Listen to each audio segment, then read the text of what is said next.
হ্যাঁ, আমি ছোটবেলা থেকে নানু, মামা, খালামণি যারা আছেন তাদের কাছে বড় হই। তো ওনাদের কাছে আমি ছোটবেলাতে থাকি। থাকার পর ওনাদের কাছে থেকে আমি পড়াশুনো করি। তো ২০১৭ সালে তখন আমি ক্লাস 9 এ পড়ি। তো ১৭ সালে আমি জিএসসি পরীক্ষা দেওয়ার পরে যখন আমি ক্লাস 9 এ উঠলাম, তখন আমার আম্মুর ফোন থেকে আমি একটা ফেসবুক আইডি খুলি। আমার একটা ফ্রেন্ডের মাধ্যমে তো খুলে দেয়। খুলে দেওয়ার পর কিছুদিন পর একটা আইডি থেকে আমার ফেসবুকে আমার রিকোয়েস্ট আসে। আচ্ছা, আসার পর আমি আইডিটা আমরা এটা ঘুরি। কত সালের কথা শুনছি হিয়া? ২০১৭। ওকে। হুম। আসার পর আমি আইডিটা ঘুরি। ঘোরার পর ভাল লাগছে আমার আইডিটা। তো আমি কনফার্ম করি। করার পর একটা পর্যায়ে ওই আইডি থেকে আমাকে নক করা হয়। হাই হ্যালো, নরমালি আমরা ফেসবুকে যেভাবে কথা বলি, হাই হ্যালো কি করেন বা কি করতেছি। তো এইভাবে কথা বলতে বলতে একটা সময় আমরা খুব ফ্রেন্ডলি হয়ে গেলাম কথা বলতে বলতে। ওকে। তো ২-৩ দিন কথা বলার পর এটা হচ্ছে এপ্রিল মাসে, হ্যাঁ, এপ্রিল মাসের ২৭ তারিখের কথা। ২৭ তারিখে সে আমাকে ফেসবুকে নক দেয়। তো নক দেওয়ার পর ৩ দিন পর বা ২ দিন পর তার বার্থডে থাকে। তো সে আমাকে একদিন রাতে কথা বলতেছে। রাতে কথা বলার পর সে আমাকে বলতেছে যে আজকে আমার বার্থডে। তো আমি উইশ করলাম তাকে।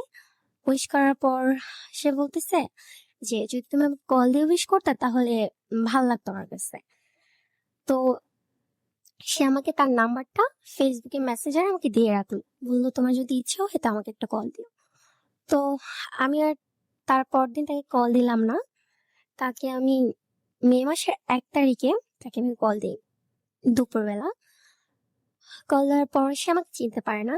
বলতেছে, আমি বললাম হ্যালো। তো বলতেছে কে? তারপর আমি বললাম যে উম, তাকে আমি নর্মালি বাবু বলে ডাকতাম। তো আমাদের এমন একটা ফ্রেন্ডলি একটা সম্পর্ক হয়ে গেছিল যে বাবু বাবু করে দুষ্টাইম করতাম আমরা। তো আমি বলতেছি বাবু। তো বলতেছে ও আচ্ছা, হ্যাঁ বলো। তো এভাবে ২ মিনিট কথা বলার পর আমি ফোনটা রেখে দিই।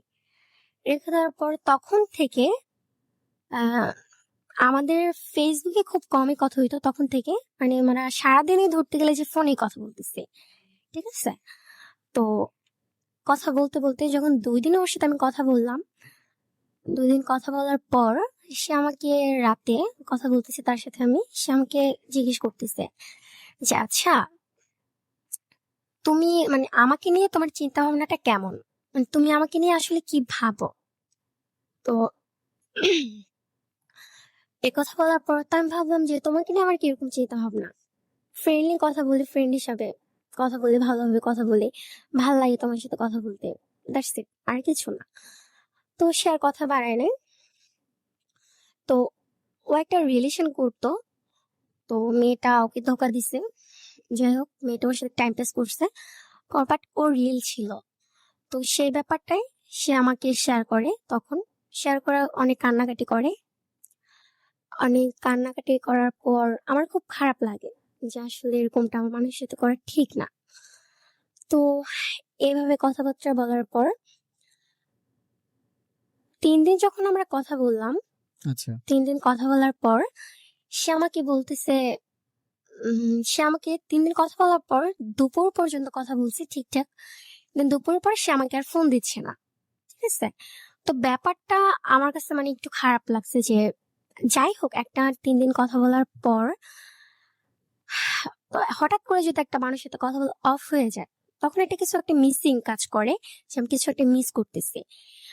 তো তখন তাকে আমি ফোন দিলাম, দেখলাম যে তার ফোনটা অফ। তাকে আমি ফোন দেওয়ার পর দেখলাম তার ফোনটা অফ। আমি নন স্টপ কল দিয়ে যাচ্ছি, বাট তার ফোনটা অফ। সে কারণে আমি কল দিতে দিতে সন্ধ্যার সময় সে ফোনটা অন করে। ফোনটা অন করার পর বলতেছে যে আমার ফোনটা তো ভেঙে গেছে, তো আমি নিউ ফোন কিনছি, মাত্র নিউ ফোন কিনলাম, কিনে তোমাকে ফোন দিলাম। তো তখন কথা বললাম, বলার পর সে আমাকে রাতে একটা মেসেজ করছে, বলতেছে তোমার সাথে বাসায় গিয়ে একটু কথা আছে। তো আমি বললাম আচ্ছা ঠিক আছে। তো সে আমাকে বাসায় গিয়ে ফোন দেয়।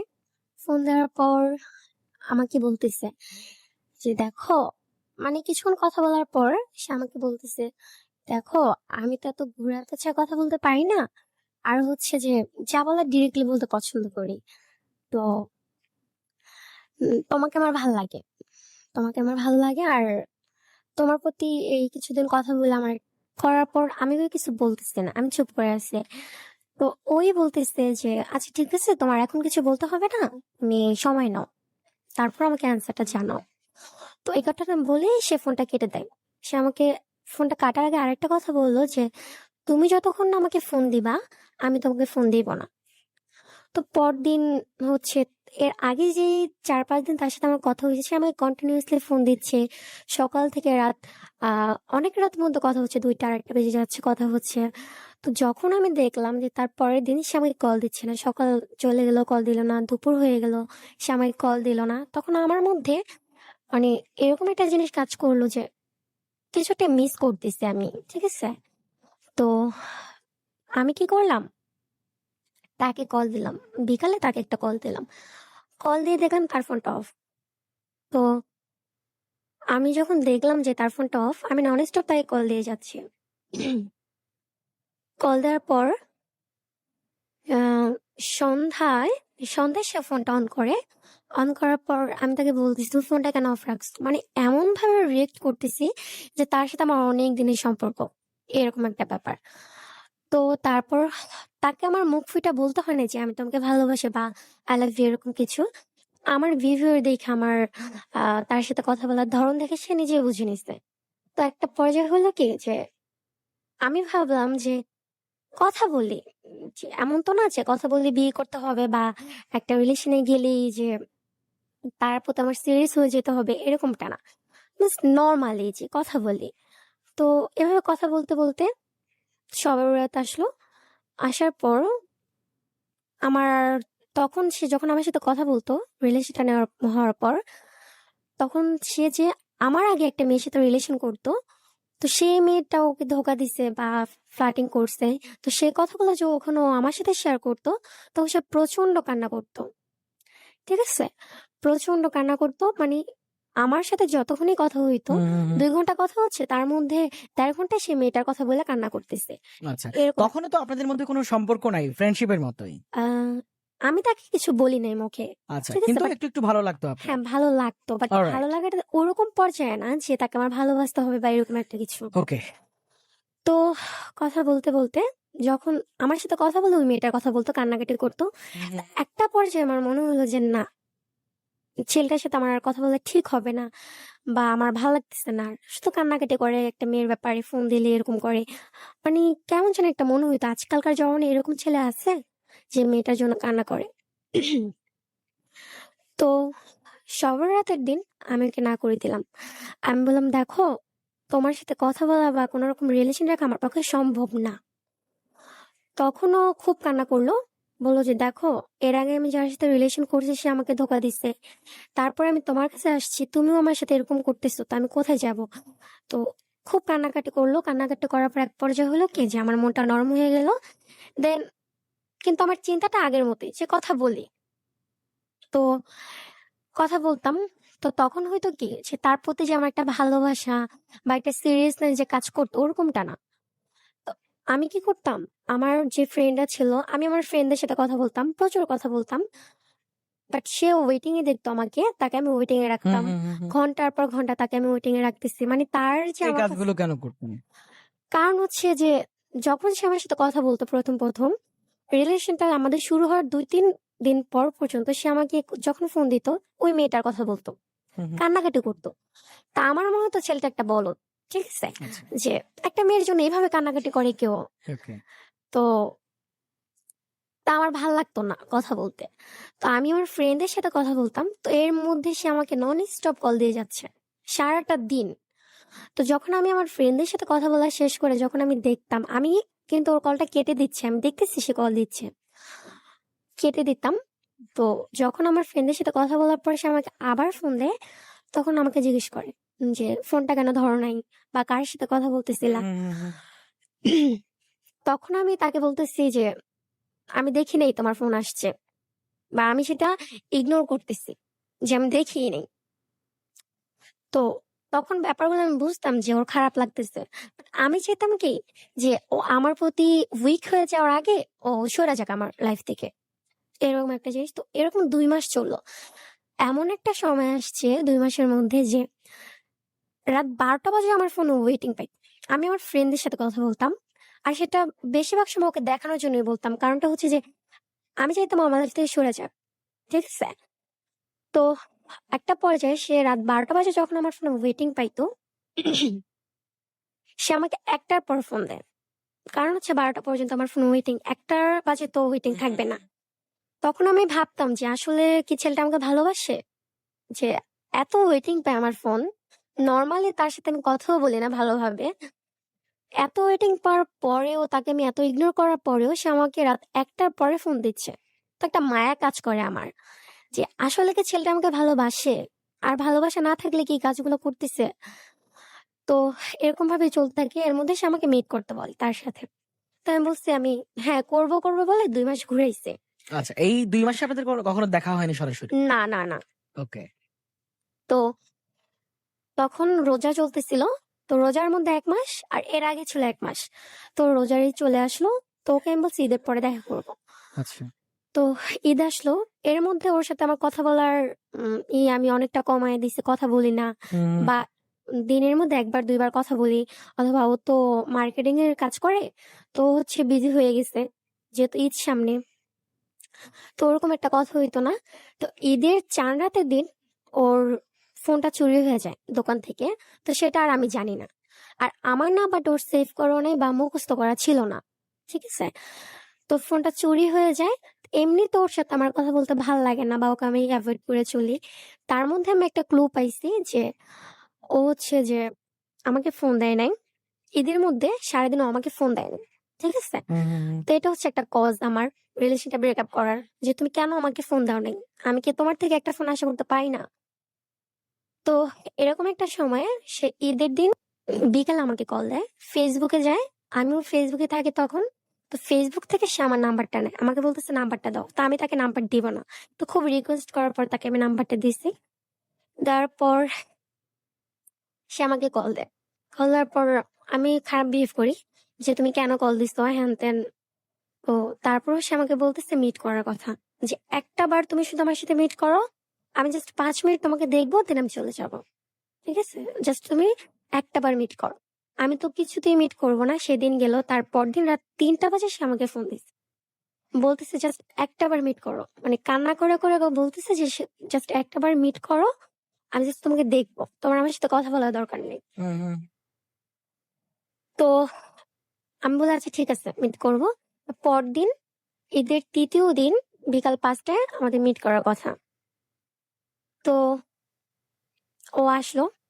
আচ্ছা, আসার এই পর যে এখানটায় আপনাকে আমি একটু থামাই। এই যে আপনি তাকে মিট করার কথা বললেন এবং মিট করতেও গেলেন। বাসায় কিভাবে, মানে কি বলে গেলেন? মাসে তখন হচ্ছে ঈদ। হুম। এটা হচ্ছে বাসায় একটা তখন মেন ফ্যামিলি কথা। মেম্বার কে কে ছিল? আহ আমি ছোটবেলা থেকে তো নানুর কাছে থাকতাম। তো আম্মুর কাছে আমি বিগত ৪-৫ বছর যাবৎ থাকি। তো সেক্ষেত্রে আম্মুই ছিল। জাস্ট আম্মু আর আমিই থাকতাম। আর তখন কেউ অলরেডি থাকতো না। আপনার বাবার সঙ্গে কি আপনার মায়ের দূরত্ব? হ্যাঁ, আমি যখন ১ বছর ওকে। তখন বাবার সাথে যে মার দূরত্ব হইছে আজ হুম, হুম, পর্যন্ত হুম, সেটা ঠিক হয় নাই।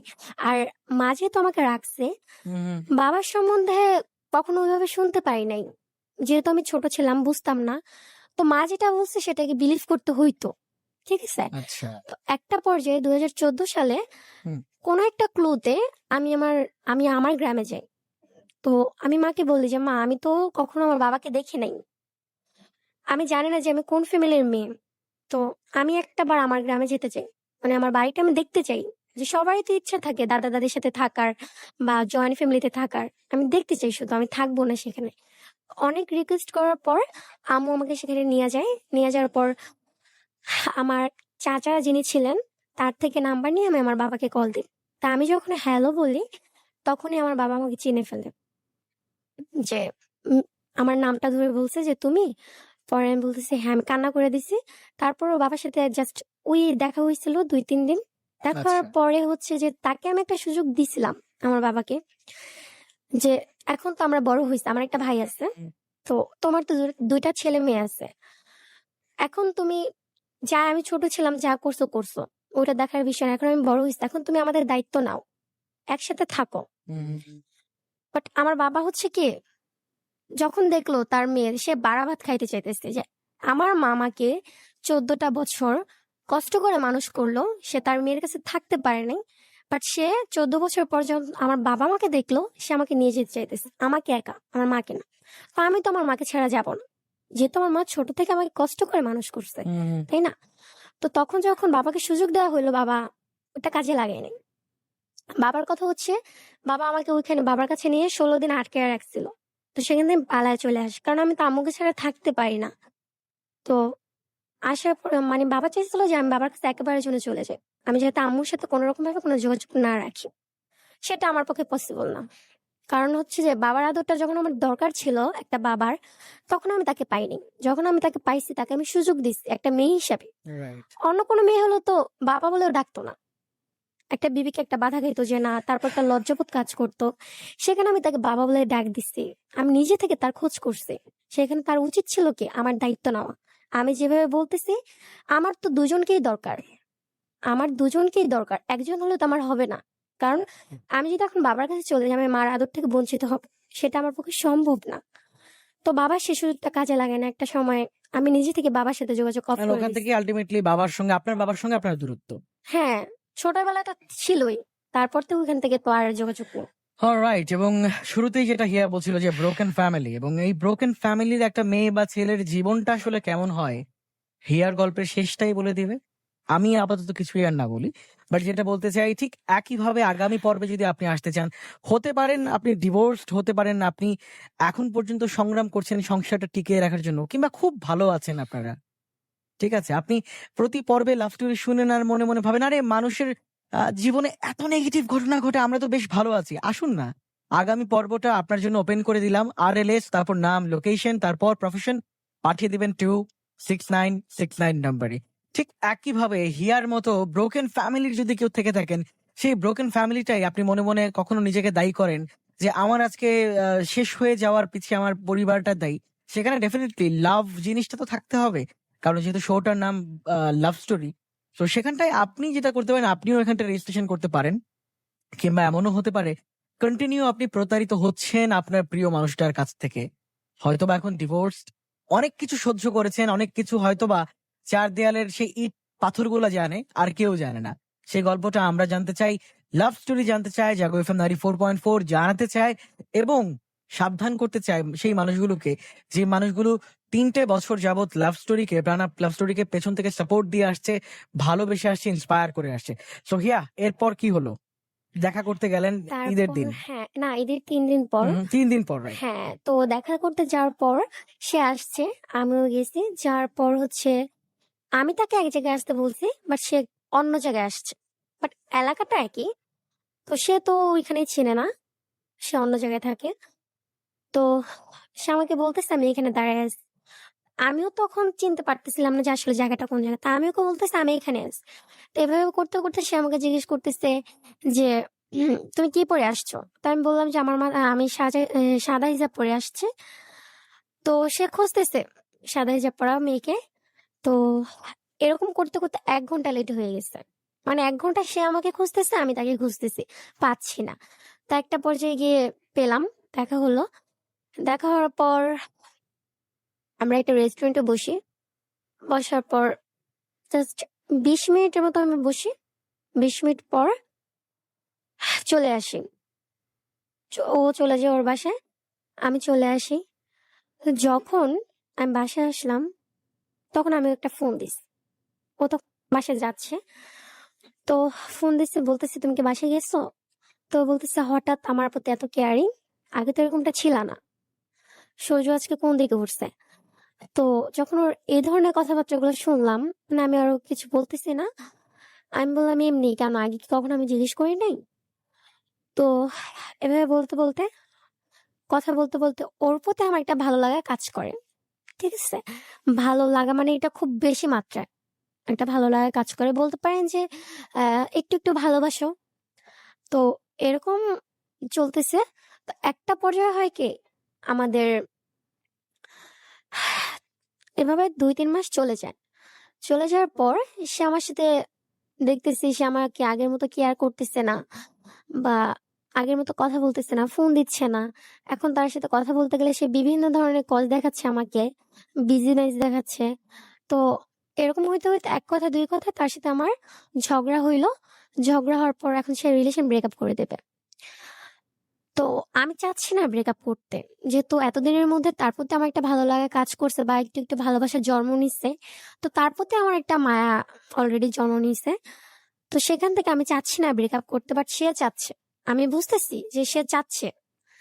তো এরকম করে ঝগড়া হলো। ঝগড়া হওয়ার প্রায় ১-১.৫ মাসের মতো তার সাথে আমার কথা হয় না। তারপর সে আমাকে আবার নক করে ফেসবুকে। ফেসবুকে নক করার পর আবার কথাবার্তা বলে, সবকিছু মিউচুয়াল হয়। দেন সে আমাকে বলতেছে মিট করবে। তো আমি বললাম আচ্ছা ঠিক আছে। তারপর আমরা মিট করি। আরেকবার সেকেন্ড টাইম যখন মিট করি, মিট করার পর আমার ছোট যে মামা ছিল, আমার ছোট মামা আমাকে দেখে ফেলে। ঠিক আছে? ছোট মামা দেখে ফেলার পর সে বাসায় ওর সাথে দেখে আমাকে। তো সে বাসায় ব্যাপারটা জানায় যে ওর সাথে এরকম এরকম একটা ছেলেকে দেখছি। তো আমি যখন বাসায় আসলাম তখন প্রেশারটা আমার উপর এসে পড়লো যে তুমি কোন ছেলের সাথে ছিলা, কেন গেছো, কি হয় তোমার, বিভিন্ন ধরনের মানে কোশ্চেন আমাকে করতেছে। বলছিনি তো যে একটা ফ্যামিলি থেকে কি ধরনের প্রেশার ক্রিয়েট কারণ করা আপনি হয়। আলটিমেটলি আপনার মামার সঙ্গেই থাকতেন, না, রাইট? না, তবে পাশাপাশি থাকতাম। আচ্ছা, কাছাকাছি। হ্যাঁ, যেহেতু ছোট থেকে তারা আমাকে মানুষ করছে, হুম। আমার প্রতি আমার মার থেকে আমি মনে করি যে তাদের দায়িত্বটা মানে অধিকারটা অনেক বেশি। ওকে। ঠিক আছে? তো সেখান থেকে আর ছোট মামা আমাকে খুবই আদর করতেন। তো আর তখন বলারই কথা, কারণ বয়সটা আমার কম ছিল। ক্লাস 9 এ পড়তাম মাত্র আমি।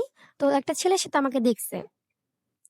তো যখন আমি বাসায় আসলাম, আমার বাসা থেকে তো আমাকে বিভিন্নভাবে প্রেশার ক্রিয়েট করতেছে, কে কোথায় ছিলা, কেন গেছো, এটা সেটা। তখন আমার মা আমাকে একটা পর্যায়ে কি করে মারে। মারার পর বলতেছে তুই ঘর থেকে বের হয়ে যার সাথে দেখা করতে গেছো তার কাছে চলে যা। ঠিক আছে? তো আমি কি করি, রাগ করে কি করে ঘর থেকে বের হয়ে যাই। আম্মু আমাকে মারছে, সে এর আগে আমি ঘর থেকে বের হয়ে যাই। বের হয়ে যাওয়ার পর আমি আমার একটা ফ্রেন্ডের বাসায় চলে যাই। চলে যাওয়ার পর আমি আহ, আমার যে হাজবেন্ড, তো ওনাকে আমি ফোন করি যে এরকম এরকম তোমার সাথে তোমাকে দেখছে, তো এরকম এরকম বলছে বাসা থেকে। আমাকে তো বের করে দিছে। ও আমাকে বুঝাইতেছে যে বাসায় চলে যাও, ওইটা সেটা হ্যান ত্যান। ঠিক আছে? তো আমি বললাম আচ্ছা ঠিক আছে তুমি ফোন রাখো। ঠিক আছে? তো রাত যখন 12টা বাজে, আমি তো রাগ করে বাসায় যাচ্ছি না। তো রাত যখন 12টা বাজে তখন আমাকে তো বিভিন্ন নাম্বার দিয়ে আমার ফ্যামিলি থেকে ফোন দেওয়া হচ্ছে হুম। যে রাগ করে মা বলছে তার জন্য বাসা থেকে বের হয়ে গেছি। আধা ঘন্টা পরে ফ্যামিলির সব মেম্বার আমাকে ফোন দিচ্ছে বিভিন্ন নাম্বার দিয়ে, মামা, বড় মামা, মামি, খালামণি, ছোট মামা, মা। তো ফোন দিচ্ছে, আমি কারো ফোন রিসিভ করতেছি না। ঠিক আছে? তখন হচ্ছে আমার বাবার সাথে আমার যোগাযোগটা আছে, কিছুটা হালকা হালকা যোগাযোগ আছে। তখন আমার আমার কথা হচ্ছে আমি আব্বুর কাছে চলে যাব রাগ করে। ঠিক আছে? তো বাবার কাছে আর যায়নি। বাবা আমাকে ফোন দেয়, আমি শুধু বাবার ফোনটা রিসিভ করি। রিসিভ করার পর বলতেছে যে তুমি কোথায় আছো। আমি বলতেছি এরকম এরকম আম্মু আমাকে মারছে, আমি তোমার কাছে চলে আসবো, এরকম বলতেছে। হুম। তো আম্মু আব্বু বলতেছে আচ্ছা ঠিক আছে, এত রাতে তুমি কিভাবে আসবা, একটা মেয়ে তুমি, আমি সকালে তোমার ভাইকে পাঠাবো, সকাল সকাল তোমার ভাইকে পাঠিয়ে দেবো, তুমি তোমার ভাইয়ের সাথে চলে আসো। তখন আমি বললাম আচ্ছা ঠিক আছে আমি চলে যাব। তারপর যেভাবেই হোক আমার আমার ছোট মামাকে যখন আমাকে ফোন করলো, বিভিন্ন নাম্বার দিয়ে ফোন দিয়েছে, তখন আমি ছোট মামার ফোনটা ধরি। মামা তো আমাকে বিভিন্ন ভাবে কনভিন্স করতেছে বাসায় চলে আয়, আম্মু তো বকছে তো কি হয়েছে। তো একটা পর্যায়ে হলো আমাকে মিথ্যা কথা বলে বাসায় আনছে যে তোমার আম্মুর মাথা ফাইটা গেছে, তুমি তাড়াতাড়ি বাসায় আসো। তো মার মাথা ফাইটে যতই হোক মা তো ভালো তো বাসি, হয়তো বা একটু রাগ করছি। তো মামা এসে আমাকে বাসায় নিয়ে গেল। তো গিয়ে দেখতেছি কিছুই হয় নাই। এভাবে মিথ্যা কথা বলে আমাকে নিয়ে গেছে। নিয়ে যাওয়ার পর আম্মু তো আমাকে রাখবেই না। আম্মু রাগ করে আমাকে আব্বুর কাছে দিয়ে দিবে যে তুই চলে যা তোর বাবার কাছে, তোর আমি রাখতে পারবো না। তো আমিও বলতেছি হ্যাঁ আমি চলে যাবো বাবার কাছে। তো সকালবেলা ভাইয়া আসছে, 9টার দিকে ভাইয়া আসছে। আসার পর ভাই আমাকে নিয়ে যাবে, আমিও চলে যাবো ভাইয়ের সাথে। তো ভাই আমাকে নিয়ে আমার বড় মামাকে ডাকা হয়েছে যে ওকে যে এখন মানে ও যে এখন চলে যাবে, ও কিন্তু আমার কাছে কখনো আসতে পারবে না, আম্মু বলতেছে। তো আমি বললাম আচ্ছা ঠিক আছে আমি আসবো না, মানে রাগ দেখাইতেছে আম্মুর সাথে। তো ভাইয়া আমাকে নিয়ে গেছে, তো মামি বলতেছে আচ্ছা ঠিক আছে ওর তো রাগ হয়েছে এখন, তুমি ওরে নিয়ে যাও। 2-3 দিন পর রাগ কমলে দিয়ে যায়, কারণ ও তোর মাকে ছাড়া থাকতে পারবে না যতই যাই বলো। তো ভাইয়ার সাথে আমি চলে যাই। চলে যাওয়ার পর ওইখানে আমি 2 দিন থাকি। 2 দিন থাকার পর তো আর থাকতে পারতেছি না, আম্মুকে ছাড়া চলে আসি। চলে আসার পর অপূর্বর সাথে, মানে আমার যিনি হাজবেন্ড তার নাম অপূর্ব। ওকে। তো অপূর্বর সাথে আমি আবার কথা বলা স্টপ ওর সাথে আমার, ঠিক আছে। এরকম 1 সপ্তাহ 2 সপ্তাহের মতো কথা বলি নাই, দেন আবার ফোন দিছে, আবার কথা বলতেছি, তো এরকম করে রিলেশনটা চলতে থাকে, ঠিক আছে। তো 7-8 মাস যখন যায়, তখন তার আমার কাছে কিছু চাহিদা থাকে, ঠিক আছে। সে আমাকে বলে যে ফিজিক্যাল কিছু ডিমান্ড থাকে তার, আমাকে সে। আচ্ছা, এই জায়গাটায় একটু থামাই আপনাকে। তখনও তো আপনাদের রিলেশনশিপ চলছে, জি, বিয়ে করেন নাই তখনও। না না না। সো রিলেশনের কতদিন পর এই ডিমান্ডটা তিনি করে বসলেন? আহ, সেখান থেকে শুরু করি আমরা। তো যখন ও আমাকে প্রস্তাবটা দেয় যে ফিজিক্যাল একটা ডিমান্ড তার, তো আমি তখন তোকে বললাম যে আমাদের তখন বিয়ে হয় নাই, তাই না। তো আমি তোমার সাথে আমি এটার মধ্যে একমত হতে পারবো না। তো সে আমাকে বিভিন্ন ভাবে কনভিন্স করার চেষ্টা করে, তো তাকে আমি তখন বলে যে ঠিক আছে তাহলে তুমি আমাকে বিয়ে করো, তুমি আমাকে বিয়ে করো। তখন সে আমাকে বলে আচ্ছা ঠিক আছে বিয়ে করবো। তো এইভাবে, তো তারপর এটা স্টপ। তো তারপর কথা বলতে বলতে আবার রিলেশন তো কন্টিনিউ হচ্ছে। উনি যেই জিনিসটা যাচ্ছিলেন ওই জিনিসটার জন্যই কি আসলে তিনি আসলে বিয়েটা তখন করতে চান নাকি? হ্যাঁ, মূলত তো আমার সেটাই মনে হচ্ছে। কারণ আমি যখন তাকে বললাম যে আমাদের এখনো বিয়ে হয় নাই, তো আমরা এরকম একটা সম্পর্কে কিভাবে জড়াই? আচ্ছা। তখন আমি তাকে বললাম যে, "ঠিক আছে তাহলে তুমি আমাকে বিয়ে করো।" তো ও আমাকে বলতেছে যে, "বিয়ে তো তোমাকে আমি করবই। যেহেতু তোমাকে আমি ভালোবাসি, তোমার সাথে একটা রিলেশন আছে, আমি তোমাকে তো বিয়ে করবই। তো আমরা করি, সমস্যা কি? আমরা একটা সম্পর্কে জড়াই। আমরা আরেকটু ঘনিষ্ঠ হই।" আচ্ছা, তো ফিজিক্যাল রিলেশন করলে সম্পর্ক ঘনিষ্ঠ হয়, এটা ওনার মতে। ঠিক আছে? বাহ! তারপর যে কি? একজন বিএফ হিসাবে তোমার কাছ থেকে কি আমার এটা, মানে আমি এতটুকু ডিমান্ড করতে পারি না? তার কথাগুলো ছিল এরকম। তো সে আমাকে প্রচন্ডভাবে প্রেশার ক্রিয়েট করতেছে। সে বলতেছে আমি তাকে ভালোবাসি না। তুমি আমাকে কেমন ভালোবাসো? যে আমার একটা ছোট্ট আবদার তুমি রাখতে পারবা না, ওইটা সেটা হ্যান-ত্যান। তো আমি তাকে বললাম যে তোমার যদি এটাতে মনে হয় যে ফিজিক্যাল রিলেশন না করলে আমি তোমাকে ভালোবাসি না, তাহলে ঠিক আছে। ওই রিলেশনটা করে আমি তোমাকে বিশ্বাস করাতে পারবো না যে আমি তোমাকে ভালোবাসি। ঠিক আছে? তো তোমার যা করার, তুমি যদি ইচ্ছা হয় যে রিলেশন ব্রেকআপ করবা, ঠিক আছে তুমি করতে পারো। আমার কোনো আপত্তি নেই। তো তখন এটাই স্টপ। তারপর আর আমাকে কিছু বলে না। তো এরকম চলতে থাকে। যখন রিলেশন আমাদের ১০ মাস, হ্যাঁ, যখন ১০ মাস, তখন আমরা তার এই ফিজিক্যাল ডিমান্ডটা তখন আবার জেগে ওঠে। আচ্ছা। ঠিক আছে? 8 মাসে একবার, 10 মাসে 2 মাস পরে হ্যাঁ, আবার। আবার জেগে ওঠে। ওকে। তখন আমি তাকে বললাম, একই কথা বলছি, "বিয়ে করো।" হুম, হুম, তো হুম। সে আমাকে এভাবে বলল যে আমাদের এরকম একটা কথা হইলো যে সে আমাকে বিয়ে করবে। বিয়ে করার পর আমি আমার বাসায় থাকবো, সে তার বাসায় থাকবে। দেন ৫-৬ মাস পর সে আমাকে তার বাসায় নিয়ে যাবে। ওকে। কারণ হচ্ছে তার বাসায় এখন কাজ চলতেছে ২ তলার। তো আচ্ছা, এই কাজ। যে এর মধ্যে আপনাদের 10 মাস সম্পর্ক হয়ে গেল, নিজেরা বিয়ে করার ডিসিশন নিচ্ছেন, তার দিক থেকে একটা নেগেটিভ প্রপোজাল আসলো। এর মধ্যে কি একটাবার আপনার পরিবার টের পাচ্ছিল ব্যাপারগুলো? না, টের পাওয়ার টের তো পাচ্ছিল কথা না, তাই না। না? তো হ্যাঁ, একটু আবারও আমি মাইক্রোফোনটা হিয়ার কাছ থেকে আজকে ছিনায়ে নিব। কারণ আজকে হিয়া যেমনটা এখানে করে বসে আছে, আপনার সন্তানও হয়তোবা পাশের রুমটাতে, আপনি হয়তোবা গল্পটা শুনছেন, বা আপনার ছোট ভাইটা বা ছোট বোনটা এই মুহূর্তে পাশের ঘরটায় ফোন দরজাটা বন্ধ করে কারো না কারোর সঙ্গে ফেসবুকে ব্যস্ত, কারো না কারোর সাথে ওভার ফোন ব্যস্ত। আমি বলছি না তাকে শাসন করবেন, তাকে মারবেন, তার সঙ্গে একটু ফ্রি হন, রাইট? আদারওয়াইজ যেটা দেখা যাবে যে এমন কোন একটা সম্পর্কে জড়িয়ে যাবে একটা মানুষের সঙ্গে, সেই মানুষটাই হয়তোবা ভেরি ইম্পর্টেন্ট হয়ে যাবে তার জন্য। অ্যান্ড এরপর কত না কি, মানে কত না কিছু হয়ে যেতে পারে, যে এই জিনিসগুলোর মাসুল হয়তো বা আপনার পুরো পরিবারটাকে দিতে হবে, রাইট? তো হিয়া, এরপর কি ঘটলো? তারপর তো এরকম সে আমাকে বিয়ের পর আমার বাসায় থাকবো। তো সে আমাকে ৫ মাস পরে নিয়ে, ৫-৬ মাস পর, মানে কোরবানি দেওয়ার পরে সে আমাকে নিয়ে যাবে তার বাসায়। তো আমি বললাম আচ্ছা ঠিক আছে। ঠিক আছে? তো আমি খুব প্রচন্ড বিলিভ করতাম। কারণ হচ্ছে যে ১০ মাস হয়ে গেছে, অবশ্যই সে আমাকে ভালোবাসে। কারণ মূলত সে যদি আমার সাথে টাইম পাস করতো তাহলে ২-৩ মাস পরেই সে আমার সাথে ব্রেকআপ করে চলে যেত। অবশ্যই সে সেটা চাইছে, বাট সে পারে নাই। তো তখন আমার মনে হলো যে না, ও তো আমাকে ভালোবাসে। তখন আমি বললাম, আচ্ছা ঠিক আছে, তুমি যেটা বললো সেটাই। আমরা তাহলে বিয়ে করব, দেন 4-5 মাস পরে তুমি আমাকে নিয়ে যাবা। ও বললো, আমি বললাম আচ্ছা ঠিক আছে। তো এরকম একটা প্ল্যানিং ছিল। তো যখন এর মধ্যে 2 মাস চলে যায়, 2 মাস চলে যাওয়ার পর শবে বরাত আসে। তো আবার আরেকটা শবে বরাত। হ্যাঁ, আরেকটা শবে এক বরাত। শবে বরাতের শুরু, জি, আবার আরেকটা শবে বরাত আরেকটা। আসলো। ওকে, হ্যাঁ, কি হলো এই শবে বরাত? তো শবে বরাত আসে। আসা আসার পর শবে বরাতের দিন আমি নামাজ পড়লাম রাতে। ও নামাজ পড়লো। নামাজ পড়ার পর সে আমাকে ভোর 4টায় ফোন দিচ্ছে। হুম হুম হুম। 4টায় সে আমাকে ফোন দেয়া বলতেছে সে আমাকে বিয়ে করবে। ইভেন সেটা 2-3 দিনের মধ্যেই। তো আমি বললাম যে 2-3 দিনের মধ্যে, পরে বলতেছে হ্যাঁ, মানে সে আমাকে এমন ভাবে বলতেছে যে বাবু তোমাকে ছাড়া আমি থাকতে পারবো না, তোমাকে আমি অনেক বেশি ভালোবাসি। মানে বিভিন্ন ভাবে সে আমাকে কনভিন্স করতেছে। তো যেহেতু আমিও তাকে ভালোবাসি, তো আমি রাজি হয়ে গেলাম। আমি তাকে না করতে পারিনি যে না, বিয়ে করবো না। তো আর আমার ফ্যামিলি থেকে এরকম একটা ব্যাপার ছিল যে মেট্রিকটা দেওয়ার পরে আমাকে বিয়ে দিয়ে দেওয়া হতো।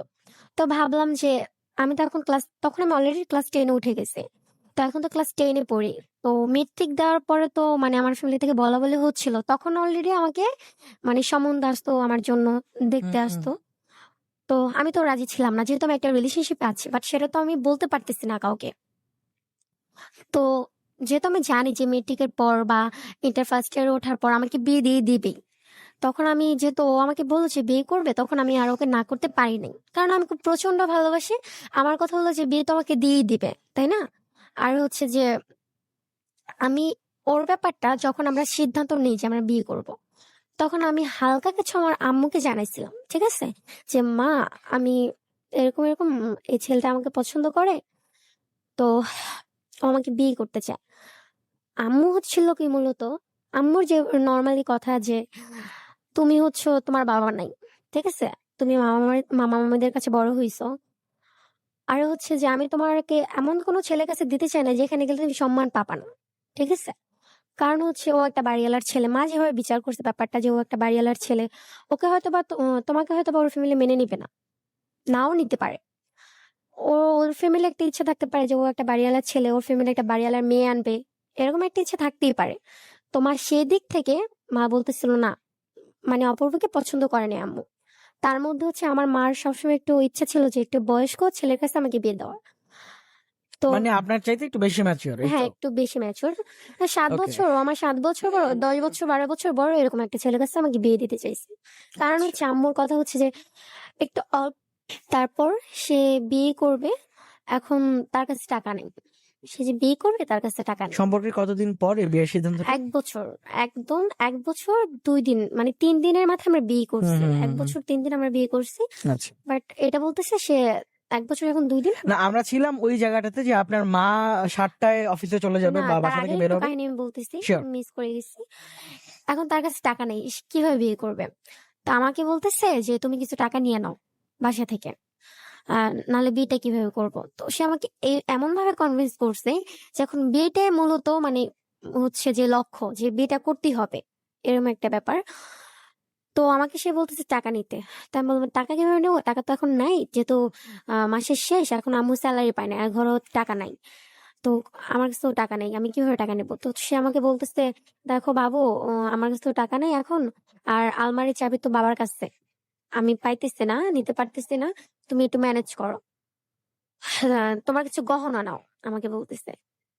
তো আমি তখন বললাম আচ্ছা ঠিক আছে, আমি দেখি।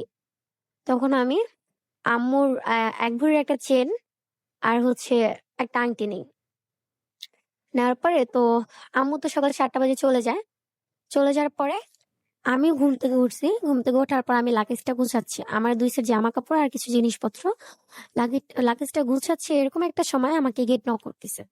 তো আমি তো ভয় পেয়ে গেছি, কে আসছে? এই সময় তো কেউ আসার কথা না। তো গেট খুলে দেখে যে আম্মু। তা আমি তো পুরো অবাক যে আম্মু এই টাইমে। তো আম্মু আমাকে বলতেছে আমার মনটা আজকে ভাল লাগতেছে না, আমার কাজে যেতে ইচ্ছা করতেছে না। আর সে অর্ধেক রাস্তা থেকে আবার ব্যাক আসছে।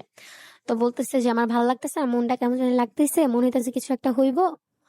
তো কর, আমি পরে যাবো কাজে, ঠিক আছে। তো আম্মু 9টার দিকে কাজে চলে গেল। তো আম্মু বলতেছে তুই কি করস? আমি বলতেছি যে আম্মু যে জামা কাপড়গুলো গুছিয়ে রাখতেছি। তো আম্মু সেটাই বিশ্বাস করছে। আমার মা তখন আমাকে এতটা বিলিভ করতো যে সে মাস শেষে যে বেতনটা স্যালারিটা পাইতো সেটা হুম সে হুম হুম আমার হাতে এনে দিত। আচ্ছা। মানে সংসারের যাবতীয় যত খরচ মানে টাকাটা আমার কাছেই থাকতো। ঠিক আছে? আমার মা তো জানে যে আমার মেয়ে তো কখনো না বলে এক টাকাও ধরবে না। বা কিছু লাগলে তো আমাকেই বলবে। তো সে সময় আম্মু কি করলো 9টার দিকে আম্মু চলে গেল। তা আম্মু চলে যাওয়ার পর আমি তো লাগেজটাকে গুছাইছি, গোসল টোসল করলাম। করার পর দেখছি 10টা বাজে গেছে, সে আমাকে ফোন দিচ্ছে না। তার কিন্তু সকাল 8:30টায় আসার কথা। তো সে ফোন দিচ্ছে না। 10:30টার সময় তাকে আমি ফোন দিলাম। ফোন দেওয়ার পর দেখতেছি সে ঘুমাচ্ছে। মানে তার যে আজকে বিয়ে সেটাও তার খেয়াল নাই। সে যে আজকে বিয়ে করবে। হুম হুম হুম হুম তো আমি বললাম, তুমি এখনো ঘুমাইতেছো? তোমার না 8:30 বাজে আসার কথা? তো বলছে, ও বাবু আমার তো মনে নাই। আচ্ছা ঠিক আছে, দাঁড়াও আমি রেডি হয়ে আসতেছি। তো ও কি করলো, রেডি হয়ে চলে আসলো। তো আমরা সব সময় রিলেশন থাকাকালীন একটা জায়গায় মিট করতাম, মানে একটা রেস্টুরেন্টে মিট করতাম। জায়গা ছিল যে আমি বলবো ও ওখানে চলে আসতো, ও বললো আমি চলে যেতাম। তো বলতেছে আচ্ছা ঠিক আছে তাহলে তুমি 60 ফিট চলে আসো। আমি ওখানে আসি সেঞ্জিনে দাঁড়াইতেছি, তুমি 60 ফিট চলে আসো। তো ও এসে আমাকে ফোন দিছে, বলতেছে আমি আমি ফোন দিলে তুমি বের হবা। তো আমি লাগেজটাকে গুছিয়েছি, রেডি হয়েছি। রেডি হয়ে আমি মানে গেটের সামনে আসছি। বের হবেন তো? হ্যাঁ, বের হবো। গেটের সামনে আসি যে কেউ আছে নাকি লাইনের মধ্যে বা আশেপাশে কেউ পরিচিত আছে কিনা। তো তখন দেখতেছি আমার মামি, ছোট মামি, আমরা পাশাপাশি থাকতাম। দেখতেছি মামি গেটের সামনে। তো আমি গিয়ে মামিকে বললাম যে মামি তুমি রাস্তা দাঁড়িয়ে কি করো, বাসায় যাও। তো বলতেছে তোর ভাই তো বাইরে চলে আসছে, ওই জন্য আসছে ওরে নিতে। তো আমি বললাম তুমি বাসায় চলে যাও, মামা তো বকাবকি করবো দেখলে তোমারে। তো মামিকে এই কথা বলা বাসায় পাঠিয়ে দিলাম। বাসায় পাঠানোর সাথে সাথে মানে ব্যাগটা নিয়ে জাস্ট আমি বের হইছি। হুম মানে আমার কথা হচ্ছে আমি কোনো মত করে মানে লাইন থেকে বের হইতে পারলেই হয়। তো লাইন থেকে কোনো মতে তাড়াহুড়া করে আমি বের হইছি। বের হয়ে আমি ডিরেক্ট একটা রিক্সা নিয়ে 60 ফিট চলে যাই। ঠিক আছে? তো ওখানে গিয়ে দেখতেছি সে দাঁড়ায় আছে সিএনজি নিয়ে। তো আমি রিক্সা থেকে নেমে সিএনজিতে উঠি। ওঠার পর আমরা সিএনজি নিয়ে যখন সিএনজিতে উঠে যাই আমি, তখন আর কি আমার মনে হচ্ছে যে আসলে কি কাজটা আমি ঠিক করলাম। তখন আমার খুব মন খারাপ লাগতেছে যে কখনো তো এরকম কিছু করি নাই বা কখনো ফ্যামিলির বিরুদ্ধে গিয়ে ওরকম কোনো কিছু করে ফেলিনি আমি, হুম যে আমার সাহস থাকবে বা কিছু একটা। তো তখন আমার জন্য খুব খারাপ লাগতেছে যে এটা ভাইবা যে যে মানুষটা আমার জন্য এত কষ্ট করলো ছোট থেকে, মানে আমার যখন আমি ছোট আমাকে এত কষ্ট করে মানুষ করলো, কখনো আমার কাছে থাকতে পারেনি তেমন ভাবে, তাকে ফেলে আমি আজকে এত বড় একটা সিদ্ধান্ত নিতে যাইতেছি। আমি কি কাজটা ঠিক করতেছি? তখন আমি অপরকে বললাম যে আসলে কি কাজটা আমি ঠিক করতেছি? আমার অনেক মন খারাপ লাগতেছে। তো আমার মুখ দেখে বুঝতে পারতেছিল যে আমার খুব মন খারাপ। তো আমাকে বলতেছে, দেখো বাবু যা হওয়ার তো হয়েছে, এখন তো বের হয়ে গেছো, এখন ব্যাগ যাওয়ার আর কোনো ওয়ে নাই। তারপর তো চলে গেলাম ওদের এখানে, ডিরেক্ট যাত্রাবাড়ি চলে গেলাম সিএনজি নিয়ে। যাত্রাবাড়ি যাওয়ার পর যেই শপিং মলে ওদের দোকান ছিল, ওই শপিং মলে পাশে আরেকটা শপিং মল ছিল। তো ওইখানে গিয়ে আমার লাগেজটা একটা ছোট ভাইয়ের দোকানে রাখলো, ওর একটা ছোট ভাই। তারপর আমরা দুজন বের হলাম যে হাতে তো ক্যাশ টাকা নাই, তো হুম হুম, চেনটা বিক্রি করতে হবে, দেন বিয়ে করতে হবে। আচ্ছা। দেন ওদের পাশে যে শপিং মলটা ছিল ওখানে ঢুকলাম। ঢোকার পর দেখলাম যে মানে দরে দামে মিলতেছে না। ঠিক আছে? তো ওইখানে আর বিক্রি হলো না, বের হয়ে গেলাম আমরা। তো ওর যে শপিং মল ওদের দোকান আছে ওইটাতে ঢুকলাম 2 তলায়। 2 তলায় যখন আমি স্বর্ণকারের দোকানে সেটা বিক্রি করবো এমন একটা মুহূর্তে, ততক্ষণে আমার ফ্যামিলি ও ফ্যামিলি দুইটাই মানে জানাজানি হয়ে গেছে। ঠিক আছে? জানাজানি হয়ে গেছে, দেখতেছে আম্মুর নাম্বার থেকে অপূর্বর নাম্বারে কল আসছে। হুম তখন হুম তো হুম, মানে আমার কলিজার পানি নেই যে তার মানে তো কি সব জানাজানি হয়ে গেছে। কারণ আচ্ছা। আম্মুর তো অপূর্ব নাম্বার পাওয়ার কোনো চান্সই নেই। ঠিক আছে? তো ওকে। আমার একটা ফ্রেন্ড, যে কোনো একটা ফ্রেন্ড, ওর নামটা আমি বলতে চাচ্ছি না, যাই হোক, ও আম্মুকে অপূর্ব নাম্বারটা দেয়। তো যখন আম্মুর নাম্বার থেকে কল আসে তখন আমি অপূর্ব থেকে ফোনটা কেড়ে নিই, নিয়ে আমার কাছে রেখে ফোনটা কেটে আমি ফোনটা সুইচ অফ করে দিই। তো আমার কথা হচ্ছে, আমার ভয়টা হচ্ছে যে আম্মুর সাথে অপূর্ব চাচ্ছে আম্মুর সাথে কথা বলতে। একটা প্রশ্ন হিয়া, এখানটাতে প্রশ্নটা করাটা মানে আমার খুব করতে ইচ্ছে হচ্ছে। এই যে মানে আপনি নিজেই বলছিলেন যে আপনি ব্রোকেন ফ্যামিলির একটা মেয়ে, যেখানে আপনার বাবার সাপোর্ট একদমই ছিল না, যে আপনার মা বেতন পেয়ে আপনার হাতে পুরোটা টাকা তুলে দিত, যেখানে সবসময় একটা হাজবেন্ড তার ওয়াইফের কাছে যে টাকাটা তুলে দেয়। যেই মা এত কিছুর পর আপনার মা যতদিন পর্যন্ত আপনার সঙ্গে ছিল তো আপনার মা তো সিঙ্গেল ছিল তাই না? হ্যাঁ। এরপর তো আর না না না, কিছু ডিভোর্স করেনি। ছিল নাকি? না, আছেও, ডিভোর্স হয়নি তাদের। আচ্ছা, ডিভোর্স হয়নি কিন্তু দূরত্ব দুজনের। দূরত্ব ওকে। দুজনের। তো এই মানুষটাকে মিথ্যে বলে বা এই মানুষটার সাথে এই মানুষটাকে ঠকিয়ে আপনার একটা বারও কি বিবেকে কাজ করছিল না যে আমার বয়ফ্রেন্ডকে আমি 1 বছর ধরে চিনি আর আমার মাকে আমি আমার জন্মের পর থেকে চিনি, একটা বারও খারাপ লাগছিল না? হ্যাঁ, খারাপ, অনেকবারই খারাপ লাগছে বা মনে হয়েছে এটা যে আমি হুম, ভুল করতেছি বা কি করতেছি আমি, এটা ঠিক করতেছি না। তখন এটাও কাজ করতেছিল যে এখন যদি তখন অপূর্বর ফ্যামিলি থেকে আগে একটু হুম, বলে হুম, নেই হুম, হুম। যে মেয়ে দেখতেছিল, কারণ হচ্ছে যে আমার যিনি শাশুড়ি ছিলেন সে শারীরিকভাবে খুবই অসুস্থ, তার 2টা কিডনি নষ্ট, ড্যামেজ হয়ে গেছে, তার শ্বাসকষ্ট আছে, বিভিন্ন ধরনের আরো রোগ আছে, মানে সে আচ্ছা। টোটালি একটা রোগী।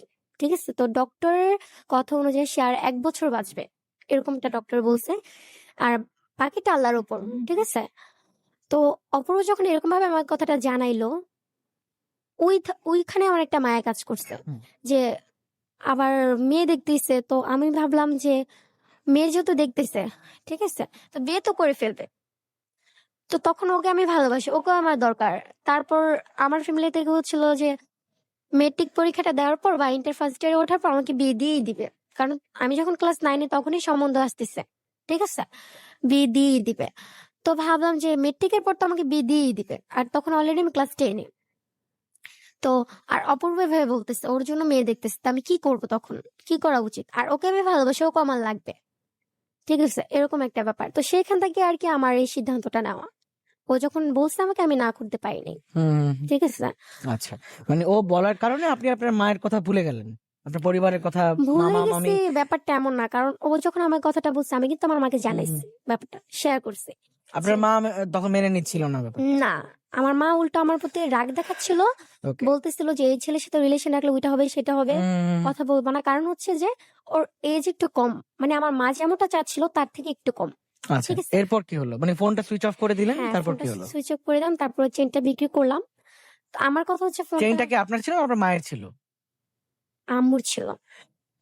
ওকে, তারপর কি হলো? তো যখন আমি ফোনটা বন্ধ করে দেওয়ার কারণ হচ্ছে, আমার কথা হচ্ছে আম্মু তো কান্নাকাটি করতেছে, এটা তো আমি বুঝতে গেছি যে আম্মু কান্নাকাটি করতেছে। তো অপূর্বকে যদি কোনোভাবে কনভিন্স করে যদি আমাকে আবার বাসায় ব্যাক করার কথা বলে, তখন অলরেডি সবাই জানাজানি হয়ে গেছে, আমার তো মান সম্মান থাকবেই না, বাসায় গেলে আমাকে প্রচন্ড ভাবে মারধর করা হবে। তারপর হচ্ছে এভাবে আমি আমার যাকে আমি ভালোবাসি তাকেও আমি হারাবো। হুম, হুম, ঠিক আছে, তো সেক্ষেত্রে মানে সেদিক থেকে আমি ফোনটা নিয়ে বন্ধ করে দিলাম, তারপর চেনটা বিক্রি করলাম। চেনটা বিক্রি করার পর ওদের মার্কেটে 4 তলায় ও একটা কাজী অফিস আছে, সেখানে আগে থেকে কথা বলে রাখছিল। তো রাখার পর আমার যে জন্মদিনের কার্ডটা ছিল সেটাতে 16 বছর দেওয়া ছিল আমার। ঠিক আছে, ওকে। তো 16 বছর বয়সে তার বিয়ে হবে না, কাজী তো বিয়ে দিবে না। তো কি হইলো, তো নিচে আসলাম, নিচে আসার পর একটা ফটোকপির দোকানে গেলাম।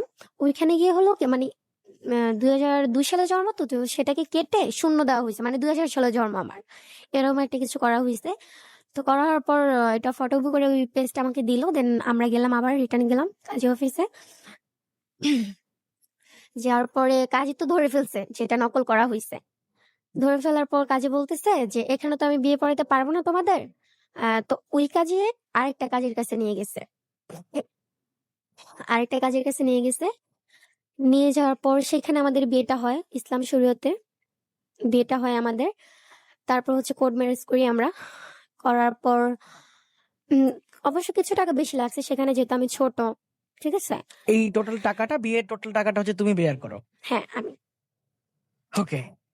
তো বিয়েটা হয়ে গেল আমাদের মে মাসের 3 তারিখ, বৃহস্পতিবার ছিল, বিকাল 5:30টায় হুম, হুম, হুম। বিয়েটা হয়ে গেল।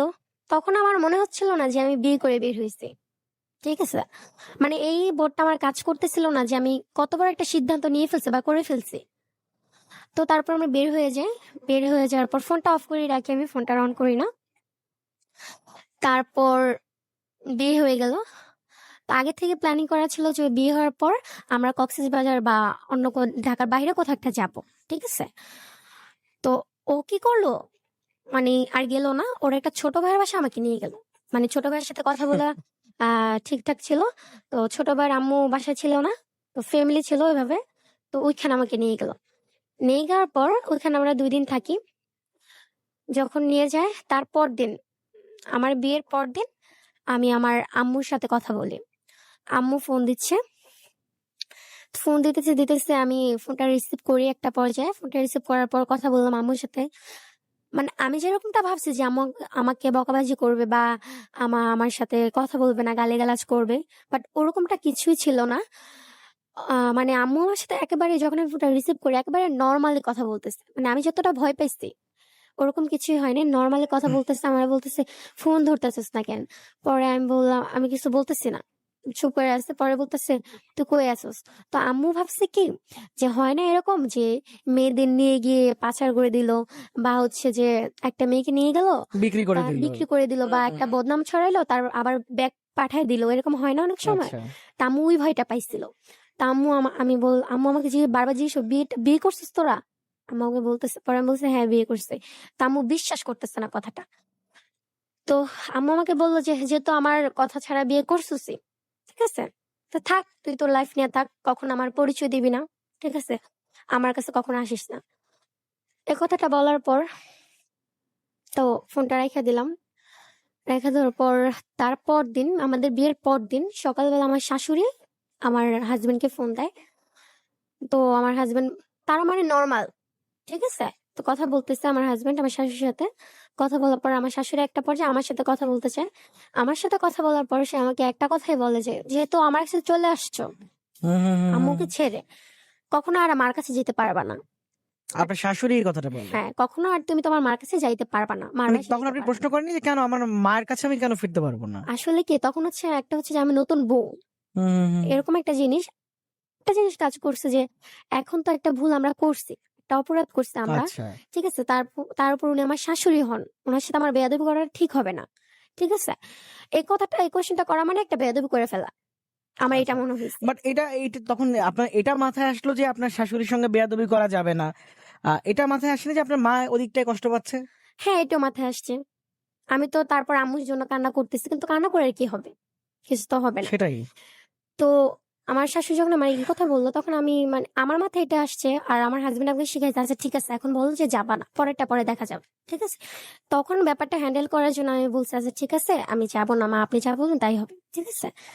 তো এই কথা বলার পর অপূর্বকে বলল যে, "যেহেতু বিয়ে করেই ফেলছোস তাহলে আর বাড়ির বউকে বাইরে রাখার দরকার নাই। বাসায় নিয়ে আয়।" তার মধ্যে আমার শাশুড়ি একটা কন্ডিশন দিছে। কি কন্ডিশন দিবে? কন্ডিশনটা ছিল এরকম যে, "পালায়ে বিয়ে করছো ঠিক আছে। মেয়ে গরিব হোক তাও মাইনে নিলাম। কিন্তু কথা হচ্ছে যে বউ আমার সুন্দরী হতে হবে। আচ্ছা। সুন্দরী হতে হবে। সুন্দর যদি না হয় বউ তাহলে তোদের তো আমি কিছু করতে পারবো না। আমি নিজেই মরে যাবো।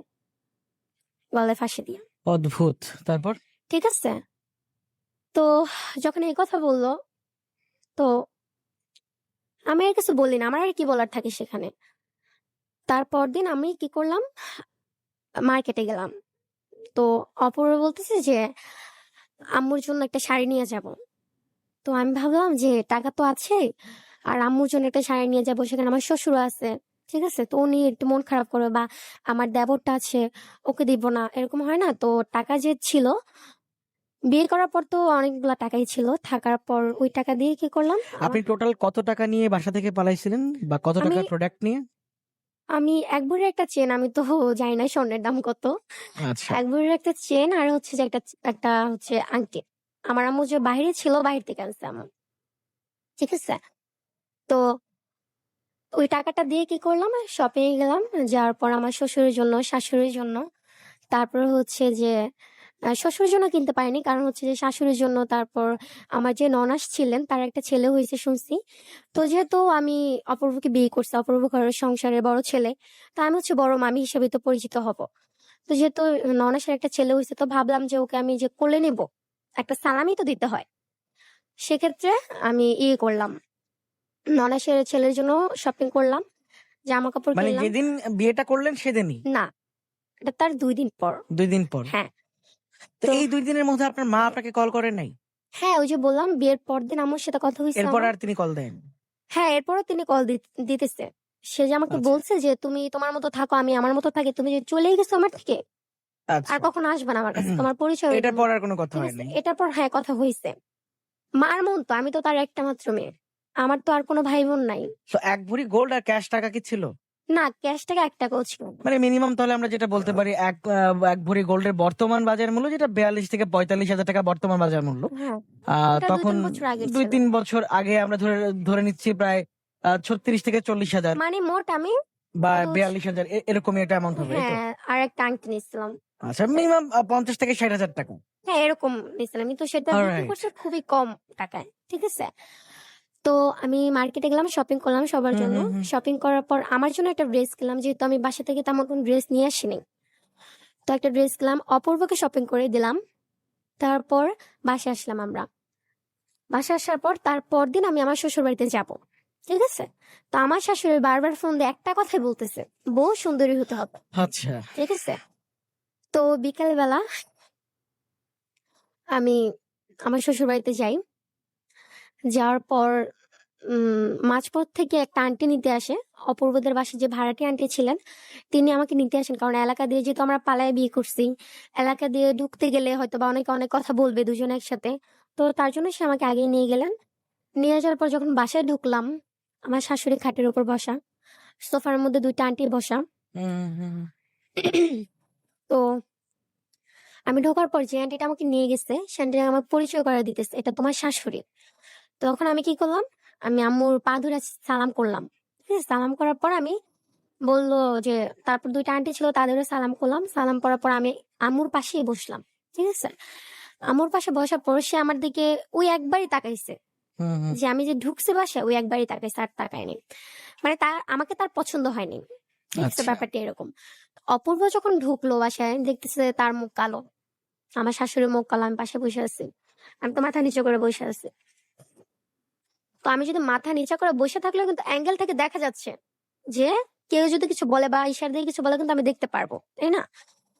তো অপূর্ব জিজ্ঞেস করতেছে আমার শাশুড়িকে যে, আম্মু তোমার পছন্দ হয় নাই? তো আমার শাশুড়ি ডিরেক্টলি মুখের উপর না বলে দিছে যে, না আমার পছন্দ হয় নাই। ঠিক আছে, তো অপূর্ব কি করলো, পাশের রুমে নিয়ে আমার শাশুড়িকে আর আমাকে নিয়ে, মানে আমাকে বললো যে, আমার শাশুড়ি পা ধুরা মাপ চাইতে বললো। তো আমি আমার শাশুড়ি পা ধুরা কান্নাকাটি করলাম।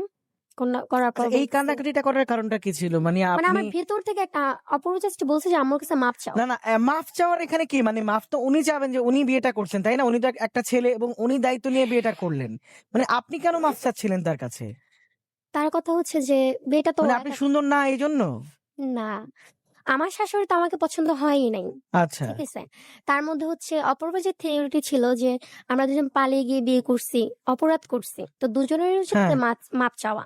তা আমি আর ওটাতে অন্যমত করি নাই, কারণ হচ্ছে যে আমি ভুল করছি, তাকে আমি কষ্ট দিয়েছি, আমার শাশুড়িকে আমি কষ্ট দিছি। আচ্ছা তার আমাকে পছন্দ হোক বা না হোক সেটা হচ্ছে পরের কথা, আমার মাকেও আমি কষ্ট দিছি, তাই না? হুম হুম। তো এই ক্ষেত্রে যদি আমার মার, মানে আমার মার দিকে হয়তো সেম কাজটাই কিন্তু হতো। ঠিক আছে, তো তো আমি কি করলাম, আমার শাশুড়ির পা ধরে মাপ চাইলাম। এক পর্যায়ে আমি খুব কান্না করে দিছি, কান্না করতে করতে আমার শাশুড়ি আর আমাকে আপনার ধরে, হাজবেন্ড কি করলো তখন আপনি যখন মাফ চাইলেন? তখন আমার হাজবেন্ড আমার শাশুড়িকে বলতেছে, মা আমি যা ভুল করছি, ভুল তো করেই ফেলছি, এখন কি করবা আচ্ছা বলো, মাফ করে দাও, হ্যান ত্যান হুম এগুলো হুম হুম। বলতেছে।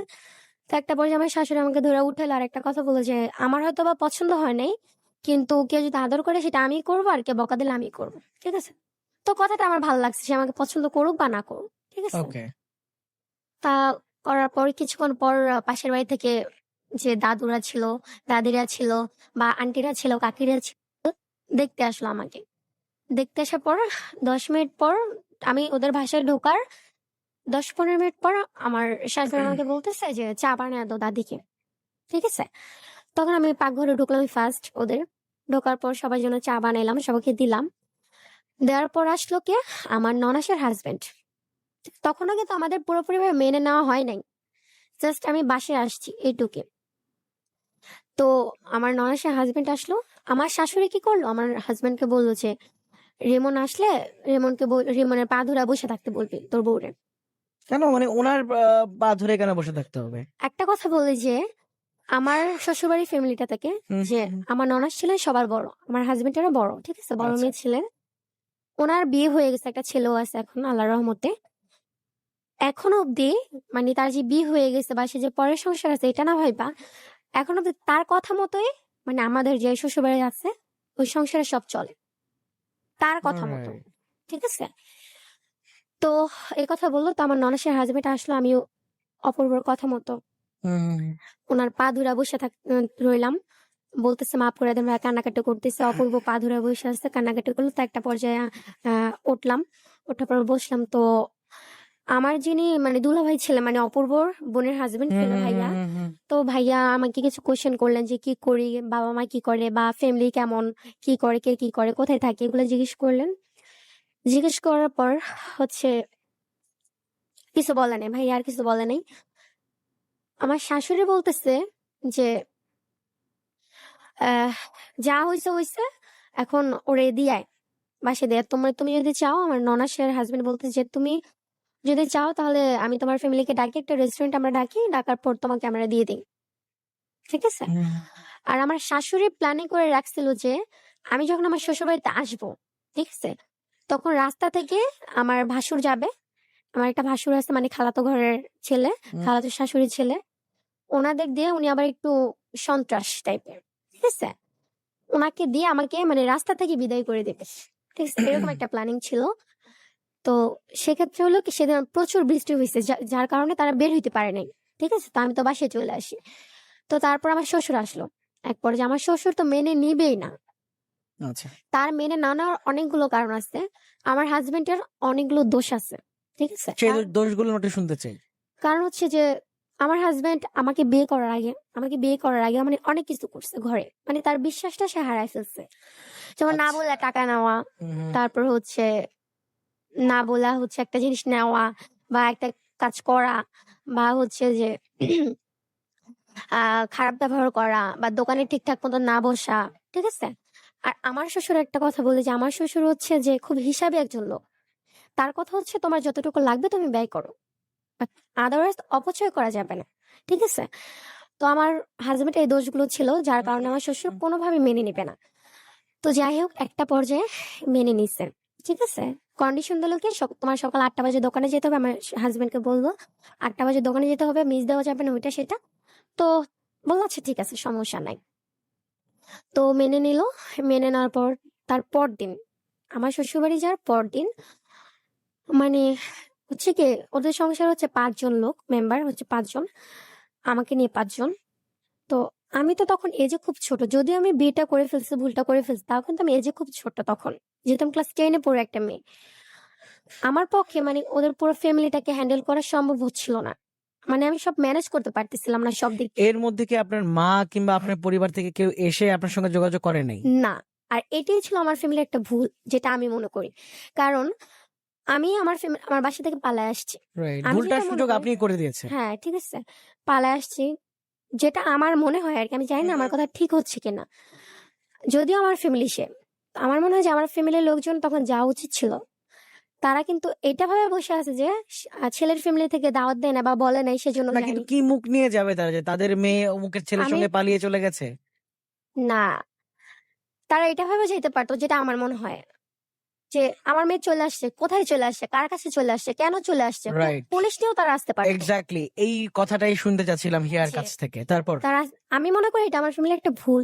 একদম। যদিও আমি এই কথাটা আমার হাজবেন্ডের সামনে অনেক ধামা চাপা দিছি, তা আজকে আমি স্বীকার করতেছি যে এটা আমার ফ্যামিলির একটা ভুল ছিল। আপনার আর হাজবেন্ড কি আজকে শুনছে আমাদেরকে? জি, শুনছে। ওকে। তো আর আমার মার যে কথা ছিল যে আপনি একটু আগে যে কথাটা বলছেন যে কোন মুখে আমি যাব, যে মেয়েকে আমি এত কষ্ট করে মানুষ করলাম, সে মেয়ে আমার মুখে চুনকারি লাগা চলে গেল, রাইট। তো কোন মুখে আমি যাব? এই কারণে আর কি আমার মা আসে নাই। মানে আমার মা আমাকে একবারে বাদিয়ে দিয়ে দিয়েছে যে তার একটা মেয়ে ছিল, সে সেটা ভুলে গেছে, এরকম একটা ব্যাপার। কিন্তু মা তো, সে তো আপনি কি কান্নাকাটি আপনার মায়ের করতেছে। একমাত্র সন্তান? জি। ওকে।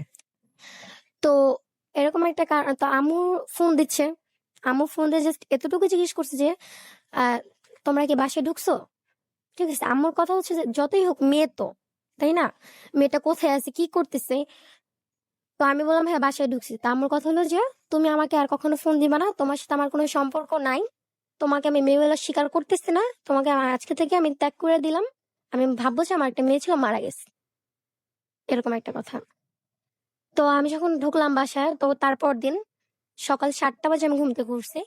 ওঠার পর দেখতেছি আমার শাশুড়ি নাস্তা বানাচ্ছে, ঠিক আছে? তো আমি ঘুম থেকে উঠে আমি ফ্রেশ ট্রেশ হয়ে ঘর দ্বার গুছাইলাম। গুছানোর পর অপূর্ব আমাকে খুব হেল্প করছে এটাতে, যেহেতু আমি নতুন। তো অপূর্ব তো দোকানে চলে গেল। দোকানে চলে যাওয়ার পর আমার শাশুড়ি আমি মিলেঝিলে মানে ঘরে যে সংসার যে কাজটা ছিল আমরা দুজনে মিলেঝিলে করছি। করার পর বুয়া ছিলেন, বুয়া হচ্ছে যে 3টা কাজ করতেন, 3টা কাজ করে চলে যেতেন, ঠিক আছে। তো আরেকটা কথা হচ্ছে যে আমার শাশুড়ি অগোছালো কিছু পছন্দ করেন না, ঠিক আছে। তার কথা হচ্ছে পরিপাটি, যে একটু ভুল হবে না, ভুল হতে পারবে না, একেবারে পরিপাটি লাগবে। আচ্ছা যেহেতু আর তার উপর হচ্ছে যে আমাকে তার পছন্দ হয়নি, সে তখনই বলছে যে আমাকে সংসার করে খেতে দিবেন না, ঠিক আচ্ছা আছে। এই কথাটা বলার কারণ কি ছিল? আমাকে তার পছন্দ হয়নি। আচ্ছা পছন্দ মানে না হওয়ার হ্যাঁ, কোনো কারণ কি আপনাকে বলেছিল যে হ্যাঁ এই অবশ্যই। কারণগুলোতে? জি, কি কারণ ছিল আমি সেটা? কালো, আচ্ছা আমি কালো ওকে ছিলাম, আমি দেখতে সুন্দর না। তারপর হচ্ছে আমার পা গুলা মানে তার কথা মতো, ঠিক আছে, আমার পা গুলা মোটা মোটা, আমার হাত গুলা মোটা মোটা, মানে তার কথা মতো এগুলোই সে বলছে। তারপর হচ্ছে যে তাদের বাড়ি আছে, আমার মার তো বাড়ি নাই, আচ্ছা ঠিক আছে। সে চাইছিল যে ওই যে আমি যেটা বললাম না, যে সে যেহেতু একজন বাড়িওয়ালার ছেলে, তার ফ্যামিলি চাইবে যে একটা ভালো ফ্যামিলি থেকে মেয়ে আনতে, ঠিক আছে। তো তারা ভালো ফ্যামিলি বলতে বলছে যে একটা বাড়িওয়ালার মেয়ে বা অনেক টাকা পয়সা থাকবে, এটাই, ঠিক আছে। তো যখন আমার হাজবেন্ড আমাকে শ্বশুর বাড়িতে নিয়ে আসে, তখন একটা কথা সে বলছে, মা তোমার পছন্দের তো কি হয়েছে, আমি ওকে নিয়ে আসছি যে ঘরের জন্য রান্না করার জন্য তো একটা লোক লাগে, তুমি তো রান্না করতে পারো না। আমার শাশু তো অনেক অসুস্থ, আগেই বলছি, রান্না করতে পারো না মা, তো ঘরের জন্য তো একটা লোক লাগে, এই জন্য ওকে আমি নিয়ে আসছি বিয়ে করে। আপনার হাজবেন্ড এই কথাটা হ্যাঁ, বলে? তা আমি বলবো যে আমার হো, হাজবেন্ডের আমাকে প্রেজেন্ট করার ব্যাপারটা ছিল টোটালি একটা ভুল সিদ্ধান্ত। সে আমাকে ঠিকঠাক ভাবে প্রেজেন্ট করতে পারেনি সবার সামনে। তো তারপর দিন এরকম চলতেছে, দিন চলতেছে, চলার পর হচ্ছে যে ওদের বাসায় যাওয়ার পর মানে আমার পছন্দের কিছু ছিল না, ঠিক আছে। ওদের বাসাটা যাওয়ার পর আমার পছন্দের কিছু ছিল না, যে আমি তাদের পছন্দ মতোই সবকিছু করতেছি। রাইট। না আমরা সময়টা অলরেডি এই মুহূর্তে 12:30 হয়ে গেল হিয়া। সো গল্পটা আমরা মোটামুটি হুম, যতটুকু half half already done, right? একটু দ্রুত আগাতে হবে। রাত 1টা পর্যন্ত যেহেতু শোটা হয়, এরপর আপনার হাজবেন্ডের সঙ্গে আমরা আজকে ফোনে কানেক্টেড হওয়ার ট্রাই করব। তিনি যদি শুনে থাকেন তার সঙ্গে আমরা within a very short time over phone connected হব। তো তার আগে আসলে আপনি যেটা বলছেন বেশ কিছু অপ্রীতিকর ঘটনা ঘটে গেছে হ্যাঁ, আপনার জীবনে বিয়ের পর। হ্যাঁ, আপনার হাজবেন্ড মেনে নিচ্ছিল না। আপনার হাজবেন্ড আপনার শাশুড়ির কাছে আপনাকে প্রেজেন্ট করে যে ঘরে একজন লোক দরকার, রাইট? সেটা আমরা ধরতেই পারি যে ঘরে তো একজন বাসার হেল্প বা সাপোর্টে আমরা একজন বুয়া বা খালা যেটাই বলি না কেন। তো ওই জায়গাটায় আসলে আমি বুঝলাম না যে তিনি যদি কতটুকু ম্যাচিওর আমি জানি না। যদি ম্যাচিওর হয়ে থাকে এই কথাটা বলে আপনাকে রিপ্রেজেন্ট করাটা মানে হচ্ছে আপনাকে ছোট করা। ছোট করা। অ্যাবসলিউটলি। আমার কথা হচ্ছে যে আমি তো ঘরের বউ, হুম অবশ্যই হুম আমার কিছু দায়িত্ব আছে, আমি ঘরের অবশ্যই। বড় বউ, আমি অবশ্যই ঘরে রান্না সে তো বুয়া রান্না খাবে না, হুম হুম হুম অবশ্যই আমি রান্না করে খাবো। তো আমি তো কাজগুলো এমনিতেই করবো, এগুলো তো আমার দায়িত্ব। তো এইভাবে আমাকে প্রেজেন্ট করা মানেটা কি, তাই না? তাও আমি তাকে কিছু বলিনি, ঠিক আছে। তো এভাবে চলতে থাকে। তো রোজার ঈদটা শেষ হয়ে যায়, রোজার ঈদ শেষ হওয়ার পর হয় ঈদের 3 দিন পর আমার ননাস, তারপর হচ্ছে যে আমার যে ভাসুররা ছিলেন, অপর যে কাজিনরা ছিলেন, হুম হুম না দেবর ছিলেন, ভাসুর ছিলেন, ননাসরা ছিলেন, তো ওরা সবাই আমাদের বাসায় বেড়াতে আসে, ঠিক আছে। বেড়াতে আসার পর প্রায় আমরা আমাদের ঘরের মানে সদস্য মিলে 15 জন, 10-15 জন লোক হয়ে যায়, ঠিক আছে। তো ওনারা আসার আগে আমার ননাস আর শাশুড়ি বারবার আমাকে বলছে যে এমন কোনো কাজ করবা না যাতে ওদের চোখে তুমি ছোট হও, বা মানে ঘর বলো সবকিছু তুমি পরিষ্কার রাখবার, সবকিছু দ্রুত করার চেষ্টা করবা, ঠিক আছে। মানে তাদের কথা হচ্ছে যে আমি যে ঘরে একটা খাবার দেওয়ার পর যে একটা নোংরা পড়ে আসছে, ওটা যাতে আমি সাথে সাথে করে ফেলি, এখন আমি খাই বা না খাই, এরকম ছিল।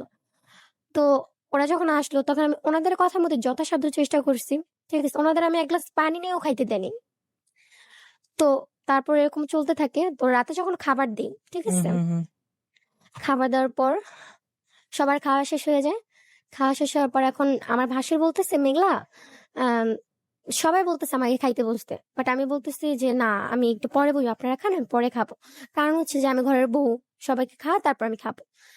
তো খাবারটা যখন আমি তাই সবাইকে খাওয়াই, তো হচ্ছে যে একটা পর্যায়ে হয় কি যে খাবারটা একটু শর্ট হয়ে যায়, ঠিক আছে? আচ্ছা। তো আমার ভাসুর বলতেছে, মেঘলা তুমি একটু খাও আমার সামনে বসে, আমি দেখি তুমি কিভাবে খাও। হুম, হুম, হুম। তা আমি বললাম যে হ্যাঁ আচ্ছা ভাই আমি একটু পরে খাই। বলতেছে না তুমি আমার সামনেই খাও। তা আমি যেতটুকুই খাবার ছিল অতটুকু নিয়ে মানে আমি ওনার সামনে খাইতে বসছি। তো যে তরকারি যে মানে বাটিটা ছিল, আমার শাশুড়ি কি করলো, বাটিটা নিয়ে ফ্রিজে ভরে রাখছে। আর আমি যে খাইতে বসছি সে সেটা দেখে ফ্রিজে ভরে রাখছে। তো এইটা আবার নোটিস করছে যে আমার যে ননাস ভাসুররা ছিলেন তারা নোটিস করছে, সে মেঘলা খাইতে বসলো সেখানে বাড়িটা ভরে রাখলো, ঠিক আছে? তো যাই হোক, এগুলো করার পর আমি আর কিছু বলি না, আমি খাওয়া দাওয়া উঠে গেলাম। তো সেদিন আমার রাতে তাদের সাথে গল্প করতে করতে রাতে প্রায় 4টা বেজে গেছে। 4টা বেজে যাওয়ার পর দিন সকালে মানে রান্না বাড়া করলাম। একটা আন্টি ছিলেন তিনি আমাকে হেল্প করছে, তিনি আমি সব মিলেই রান্না করলাম। রান্না করার পর সবাই খাইতে দিচ্ছি, ঠিক আছে? দুপুরবেলা খাইতে দেওয়ার পর এখন সবাই বলতেছে মেঘলা তুমিও বসে পড়ো। তা আমি বলছি না আপু আমি পরে খাবো। এর মধ্যে আমার ননাশুটা বলতেছে যে আমার ননাশু কিন্তু আমাকে পছন্দ করে নাই, ঠিক আছে? তো আমার ননাস বলতেছে ও ও এখন খাবে না, ও পরে খাবে, ও বাড়ির বউ না, ও 5টার সময় খেলেও সমস্যা নাই, ঠিক আছে? তো আমি আর কিছু বললাম, আমি বললাম হ্যাঁ আপু আমি পরে খাবো। তো এই কথা বললা তো ওনাদের খাওয়া দাওয়া প্রায় শেষের দিকে তখন আমার শাশুড়ি আমাকে খাবার দিচ্ছে, ঠিক আছে? বলতে তুমি বসে পড়ো। তো 15 জন মানুষ মানে প্লেটে শর্ট হয়ে গেছে, প্লেট নামাইতে হইব। হুম, হুম, তো হুম। আমার শাশুড়ি আবার আগের থেকে স্টিলের প্লেটে খাইতো, কারণ উনি হচ্ছে অসুস্থ, তো কাঁচের প্লেট নিতে পারে না, ভাতটা সহ্য করতে পারে না। আচ্ছা। তো আমার শাশুড়ি কি করছে, তিনিও স্টিল প্লেটে খাইতে বসছে, আমাকে স্টিল প্লেটে দিছে, কারণ হচ্ছে এখন যদি আবার নামাইতে যাই তাহলে সরতে হবে ওনাদের, মানে একটা প্রবলেম ক্রিয়েট হবে। তো আমাকে স্টিল প্লেটে খাইতে দিছে। তো আমার হাজবেন্ডের একটা ভুল ছিল, যে এটা আমি বলবো যে ভুল, ওর ভুল। কারণ হচ্ছে যে ওর মানে স্টিলের কোনো জিনিস পছন্দ না ওর, ঠিক আছে? আপনার হাজবেন্ডের? হ্যাঁ, ওর কথা হচ্ছে কাছের জিনিসপত্র বেশি পছন্দের। তো আমি যে খাইতে বসছি স্টিল প্লেটে, আর হচ্ছে যে আমি নতুন বউ ওর পাশে বসছি, তো ওইটা নিয়ে আমার সাথে রাগারাগি করতেছে, তুমি কেন বসছো স্টিল প্লেটে? তো আমি বললাম কি হয়েছে, বসছি তো কি হয়েছে? হুম, হুম। এটা আবার আমার শাশুড়ি শুনে ফেলছে যে আমার হাজবেন্ড আমার সাথে রাগারাগি করতেছে। সে ব্যাপারটা না, মানে আমার হাজবেন্ড ওইটুকু কথাই বলছে যে তুমি কেন বসছো। আচ্ছা। এইটা নিয়ে মানে আমার শাশুড়ি, আমার যিনি ননাস ছিলেন, তারা বিরাট একটা ঝগড়া শুরু করে দেয়। মানে এটা একটা ইস্যু, ঠিক আছে? আর কিছুই না ঝগড়া করার। তো এই ঝগড়ার মাধ্যমে তারা সবাইকে মানে যে মেহমানগুলো ছিল সবাইকে অপূর্বর ভুলগুলা দেখাইবে, তাদের হুম, উদ্দেশ্য ছিল এটা। তো হুম, ঝগড়া হয় অনেক। ঝগড়া হওয়ার পরে অপূর্বকে শাসন করে তার যে বড় ভাইরা ছিলেন, বোনরা ছিলেন, শাসন করার পর ওই ঝগড়াটা ওইখানে মিটমাট হয়ে যায়। মিটমাট হয়ে যাওয়ার পর রাতের বেলায় আমার ননাস আবার একটা একটা কাজ করে, যেটা আমি বলতে চাচ্ছি না এখানে, তাকে আমি ছোট করব না। তো একটা কাজ করছে, মানে আমার যে ননাস যে ভাসুরা আসছেন, ওই ননাসদের আমার ননাসের ফ্যামিলি মানে আমাদের ফ্যামিলি থেকে অতটা পছন্দ করতো না, ঠিক আছে? তার জন্য হুম, হুম, তাকে হুম। কোনো একভাবে ছোট করছে। সে ব্যাপারটা ওনারা বুঝতে পেরে অপূর্বকে শেয়ার করছে। অপূর্ব যখন ওনারা আগায় দিয়ে আসতে যাচ্ছিল তখন শেয়ার করছে। তো অপূর্ব পর এই কথাটা বাসায় এসে আমার শাশুড়িকে বলছে যে আপু যে এই কাজটা করলো, আপু কি ঠিক করছে কাজটা? এভাবে তো তাদের অপমান করা ঠিক হয় না বাসায় ডাইকা। হুম, হুম, হুম। এই কথাটা কেন বললো, ঠিক আছে? কারণ হচ্ছে তার বোন বলছে তুই তোর বোনের ব্যাপারে কি জন্য এই কথাটা বলবি? আচ্ছা। ওদের অপমান করছে তাতে তোর কি? আর হচ্ছে আরেকটা ব্যাপার কি, যারা আমার ননাস ভাসুররা আসছিলেন তারা হচ্ছে যে আমাকে খুব পছন্দ করছেন, আমার যে কাজকর্মগুলো দেখছেন তারা দেখে খুব পছন্দ করছেন, মানে তারা আমার ননাস তারপর হচ্ছে আমার শাশুড়ির সামনে খুব প্রশংসা করছে আমার, ঠিক আছে? যেটা তাদের ভাল লাগে নাই। তো এমনি তারা অপছন্দের ছিলেন, তার মধ্যে এই কাজগুলো করছে। তো অপূর্বকে বলার পর অপূর্ব বাসায় এসে যখন বললো তখন আবার একটা ঝগড়া সৃষ্টি হইলো। হওয়ার পর রাত 2টা বাজে, ঝগড়া হইতাছে এরকম। তো আমার ননাস কি করলো, মানে ভাড়াটিয়ার রুমে গিয়ে শুইলো, ঠিক আছে? শোয়ার পর এটা হচ্ছে যে যখন তারা চলে গেছে, তো আমি 2 দিন খুব খাটাখাটি করছি। করার পর আমার খুব শরীরটা খুবই ক্লান্ত। তো আমি কি করছি, ফ্রেশ হয়ে একটু শুইছি, আমার রুমে শুইছি, পর্দাটা দিয়ে একটু শুইছি। তো অপূর্বের মধ্যে আসছে, তো ও আমি শুয়ে রয়েছে পাশের রুমে, আমার শ্বশুর শাশুড়ি বসে আসছে, একটা খারাপ দেখে না পর্দা মেলে খুলে মানে শুইলে, হুম, হুম, এই জন্য হুম। পর্দাটা দিয়ে শুইছে। এটা আবার আমার ননাস মাইন্ড করছে। কেন মাইন্ড করছে, যে সে আসছে আমি কেন পর্দা দিয়ে শুয়ে আছি, সে তো ঘুমাবে আমি জানি, ঠিক আছে? সে হচ্ছে আমার রুমে ঘুমাবে, আমি হচ্ছে নিচে ঘুমাবো, ঠিক আছে? তো এটা এই ব্যাপারটা নিয়েও ঝগড়া হয়েছে। ঝগড়ার পর রাতে ঝগড়া হইলো, আমার ননাস গিয়ে অন্য জনের রুমে শুইলো। শোয়ার পর সকাল হইলো, আমার শ্বশুর শাশুড়ি ডায়ালিসিস চলে গেল আমার শাশুড়িকে নিয়ে। আচ্ছা। ঠিক আছে? তো তারপর ওই দিন তো রাত ৩টা বেজে গেছে ঘুমাইতে। তো ৩টা বেজে গেছে। তো আমার ঘুম থেকে উঠতে একটু লেট হইছে সকালে। ঠিক আছে? তো আমার ননাস ছিলেন। আমি ঘুম থেকে উঠতে 10:30 বেজে গেছে অলরেডি। তো আমি একটা ভয়ে ছিলাম যে আমার ননাস আসছে, আমি খাবার দিতে পারতেছি না, তাদের ঠিকঠাক মতো নাস্তা দিতে পারিনি। আমার মনে একটা ভয় কাজ করতেছে। আজকে তো আমার শাশুড়ি আসলে একটা ঝগড়া বাঁধবে। ঠিক আছে? তা আমি কি করলাম, তাড়াহুড়া কইরা মানে নাস্তা বানায় আমার ননাসকে দিলাম। দিতে 11:30 12টা বেজে গেছে। ঠিক আছে? ওই জিনিসটা তো আমি রিয়েলাইজ করি যে এটা আমার ভুল হইছে। তো আমার শাশুড়ি আসার পর আমি রান্না করলাম। রান্না-টান্না করার পর আমার শাশুড়ি আসার পর আমার ননাস এই কথা আমার শাশুড়ি জিজ্ঞেস করলো যে, "তোরে খাবার দিতে কয়টা বাজে?" তখন আমার ননাস বলল যে 12টা বাজে দিছি। তখন আমাকে আমার শাশুড়ি ডাইকা মানে খুব রাগারাগি করলো। "তুমি কেন 12টা বাজে আমার মেয়েকে খাবার দিলা?" ঠিক আছে? তো রাগারাগি করার পর আ বিকালবেলা হচ্ছে যেকোনো একটা ব্যাপার নিয়ে আবার ঝগড়া সৃষ্টি। ওই আগের দিনের ব্যাপারটা নিয়ে তাদের মধ্যে, তার ভাই-বোনের মধ্যে আবার ঝগড়া সৃষ্টি হয়। ঠিক আছে? মানে এবারে ঝগড়াটা এমনভাবে হয় যে খুব বড় আকার একটা ধারণ করে। অনেক ঝগড়া হয়। হওয়ার পরে আমি কিন্তু একটা টু শব্দও করি নাই। যে তারা ভাই-বোনরা কথা বলতেছে তার মধ্যে আমি একটা টু শব্দও করি নাই। আমি জাস্ট আমার রুমে বইসা আছি। ঠিক আছে? মানে আমি কিছু করি নাই, কিছু জানি না, কিছু শুনি না। আমি কখনো আমার ননদের সাথে খারাপ বিহেভ করি নাই। বা রাইট। তখনো অবধি আমি কারো মুখের উপরে একটা কথা বলি নাই। ঠিক আছে? তখন কি করলো আমার ননাস আর আমার শাশুড়ি মানে পৃথিবীর এমন কোনো খারাপ ওয়ার্ড নাই যেটা তারা আমাকে বলে নাই। মানে এমন কোনো আচ্ছা। খারাপ ওয়ার্ড নেই। এটা আপনাদের বিয়ের কতদিন পর ঘটা বিয়ার ঘটনা? ১.৫ মাস পর। ১.৫ মাস পর। হ্যাঁ। এবং এই ১.৫ মাসে আল্টিমেটলি আপনার পরিবারের সঙ্গে আপনার কোনো সম্পর্ক নাই এবং না, তারা কোনো যোগাযোগ করছে না। না। আপনিও কোনো যোগাযোগ রাখছেন না। আমি ফোন দিলে আমার ফোনটা ধরছে না। ধরছিল না। হ্যাঁ, আমি চেষ্টা করছি। আপনার বাবার সঙ্গে কথা বলার চেষ্টা করেছিলেন? আমার বাবার করেননি। সাথে টোটালি কোনো কারণ এমনি সম্পর্কই নাই। তার সঙ্গে আপনার একটা হুম। গ্যাপ ছিল। আমি অলরাইট। পছন্দও করতাম না যেহেতু সে আমার হুম, দায়িত্ব হুম, হুম, নিতে হুম। চায়নি। ঠিক আছে? এরকম ওকে। একটা ব্যাপার। এরপর ফাইনালি কি হলো? এরপর যখন আমাকে নানা ধরনভাবে গালাগালি করতে বলতেছে, মানে একটা পর্যায়ে সে আমাকে জারজ সন্তান বানায় ফেলছে। এরকম একটা আপনার ব্যাপার। শাশুড়ি? আমার শাশুড়ি, আমার ননাস। আচ্ছা। ঠিক আছে? আমার যে শ্বশুর ছিলেন তিনি তো দোকানে চলে গেছেন। হুম, হুম, হুম। আর আমার দেবর ছিল সামনে। তো অপূর্ব কিন্তু এর মধ্যে অপূর্ব প্রতিবাদ করতেছে। আপনার দেবরের সঙ্গে আপনার এখানে সম্পর্কটা কেমন ছিল? লাস্ট আমি ওই বাসা থেকে বের হওয়ার আগ মুহূর্ত পর্যন্ত বের হওয়ার ১ মাস আগ পর্যন্ত আমার দেবরের সাথে আমার খুব ভালো একটা সম্পর্ক ছিল। সে অলরাইট। আমাকে সে বুঝতো যে তার মা কি করতেছে আমার সাথে। হুম, হুম। সে আমাকে খুব সাপোর্ট করতো মানে সব ওই বিষয়ে। পরিবারটায় মানে এক্সেপ্ট আপনার হাসব্যান্ডের ছোট ভাই হচ্ছে আপনাকে সাপোর্টটা সাপোর্ট করতো। করতো। এছাড়া আর কিন্তু কেউই না। আমার শ্বশুরটাও ভালো ছিলেন। আচ্ছা। তিনি মানে আমাকে হয়তোবা সাপোর্ট করতেন না বাট কোনো হুম, ব্যাপারে হুম, আমাকে হুম। প্রেশার ক্রিয়েট করতেন না। কেন করো নাই বা কি কারণে করো নাই? কিছু করতো না। ঠিক আছে? তো যখন কি যেন বলতেছিলাম? যে না আপনার শ্বশুর, আপনার শাশুড়ি এবং আপনার হ্যাঁ, ননাস হচ্ছে আপনাকে টর্চার হ্যাঁ, করতো। টর্চার করতো। হুম, হুম, হুম। তো যখন আমাকে এই ধরনের কথাবার্তা বলতেছে, আমি কান্না করতেছি জাস্ট আমার রুমে বইসা। আর অপূর্বর দিকে তাকায় আপনাকে কি আছি। ফিজিক্যাল টর্চার করতো তারা? না, তখন অব্দি আমার কোনো মেন্টাল টর্চার? হ্যাঁ, মেন্টাল টর্চার করতো। যেটা সত্যি কথা কারণ মিথ্যে ওকে। বলে তো লাভ নেই। হুম, হুম, হুম। তো তখন আমি জাস্ট কান্না করতেছি আমার রুমে বইসা।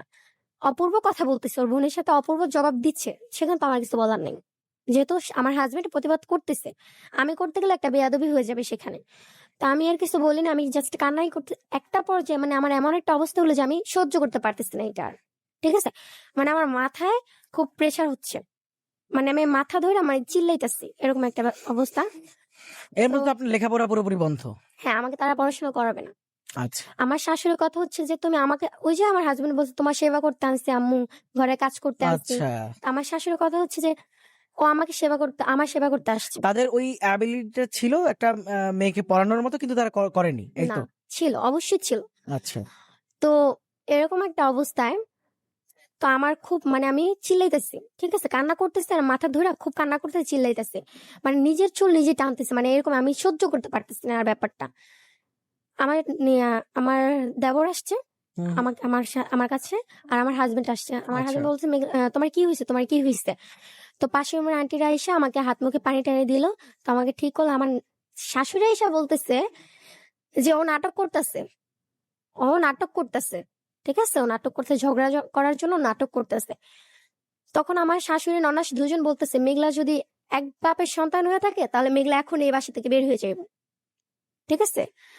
তো আমি বললাম, আমি কিচ্ছু বলতেছি না। আমি চুপ করে আছি। মানে তারা বারবার এই কথা বলতে, তো মেঘলা তো ভালো ঘরের সন্তান না, তাই ও এখনো বসে আছে।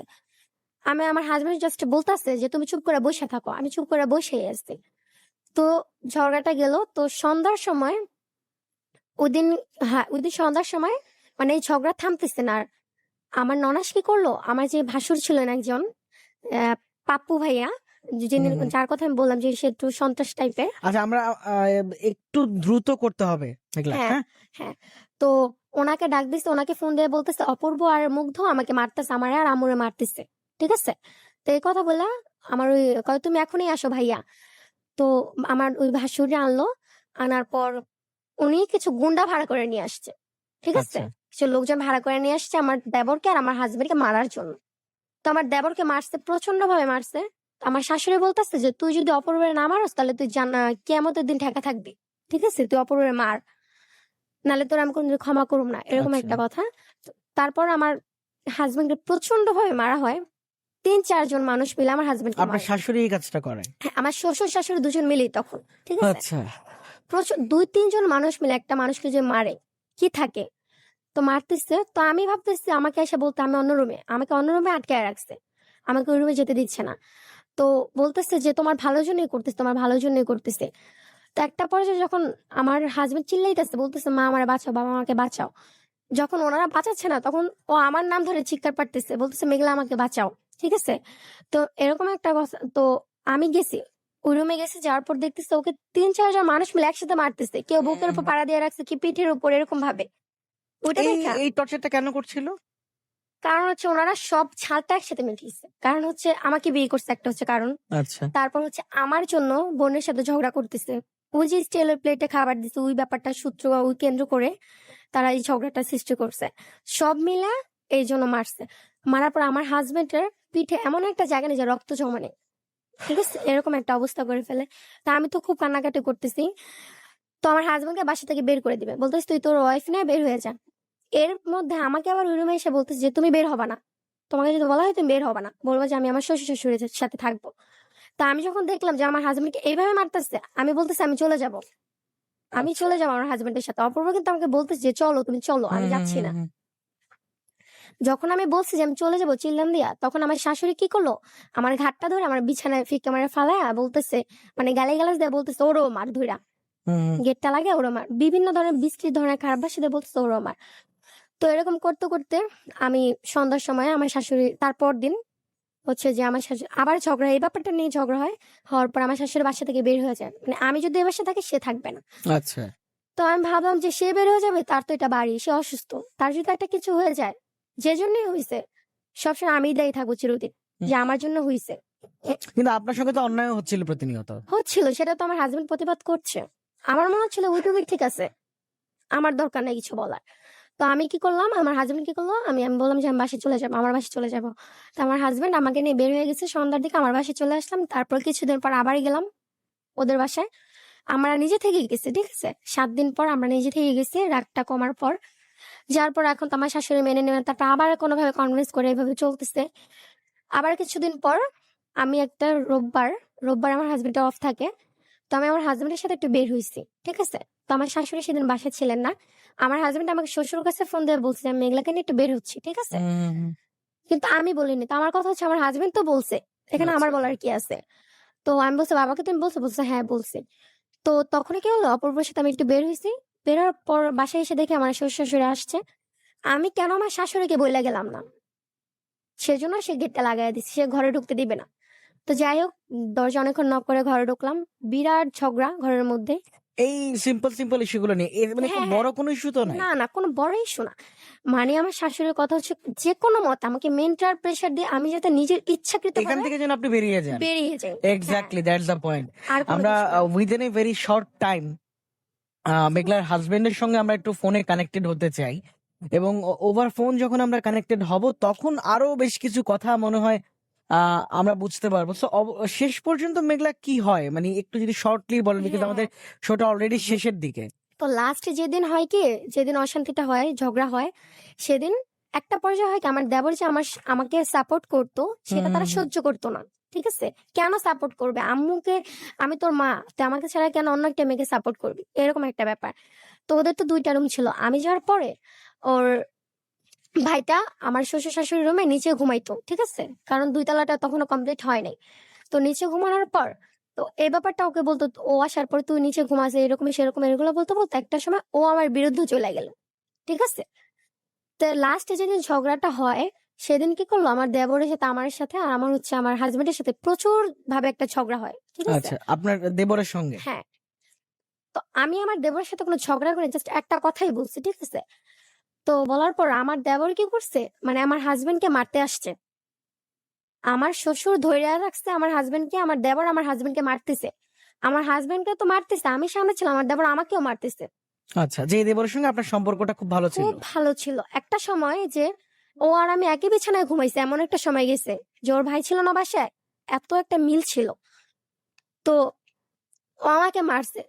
মারার পর আমার শাশুড়ি বলতেছে যে ওই মারবই, ওই তোর বড় না, কারণ আমার দেবর হচ্ছে আমার 2 বছর বড় ছিল, ঠিক আছে। তো তাদের কথা ছিল যে ও মারবি, ঠিক আছে। তো মারলো। তো এমন একটা পর্যায়ে হয়েছে যে আমার দেবর আমাকে মেরেই ফেলবে। যখন আমার আচ্ছা। দেবর আমাকে মারবে, তো কোনো মতে আমার দেবরকে ঘর থেকে বের করে আমার হাজবেন্ড দরজাটা লাগাই দিছে, ঠিক আছে। আর আমার শ্বশুর শাশুড়ির এখানে বক্তব্য ছিল যে মারবি, অপরাধ করলে মারবই, ঠিক আছে। আমি আচ্ছা। যে তার বড় ভাবি সেটা তাদের খেয়াল নাই। হুম, হুম, হুম, হুম। তো মারবে। তো একটা পর্যায়ে হচ্ছে যে আমার আমার দেবর বটি নিয়ে আমার দেবর বটি নিয়ে হুম, আমার গেটের সামনে বাইরে দাঁড়া আছে, আমাকে সে জবাই করবে। তো কি করবো, ওরকম একটা আমার শ্বশুর শাশুড়ির কোনো সাপোর্ট নাই যে সে, আর আমার দেবর হচ্ছে খুব রাগী, ঠিক আছে, যে দরজাটা কোনো রকম খুলতে পারলে সে আমাকে মেরেই ফেলবে, এরকম একটা ব্যাপার।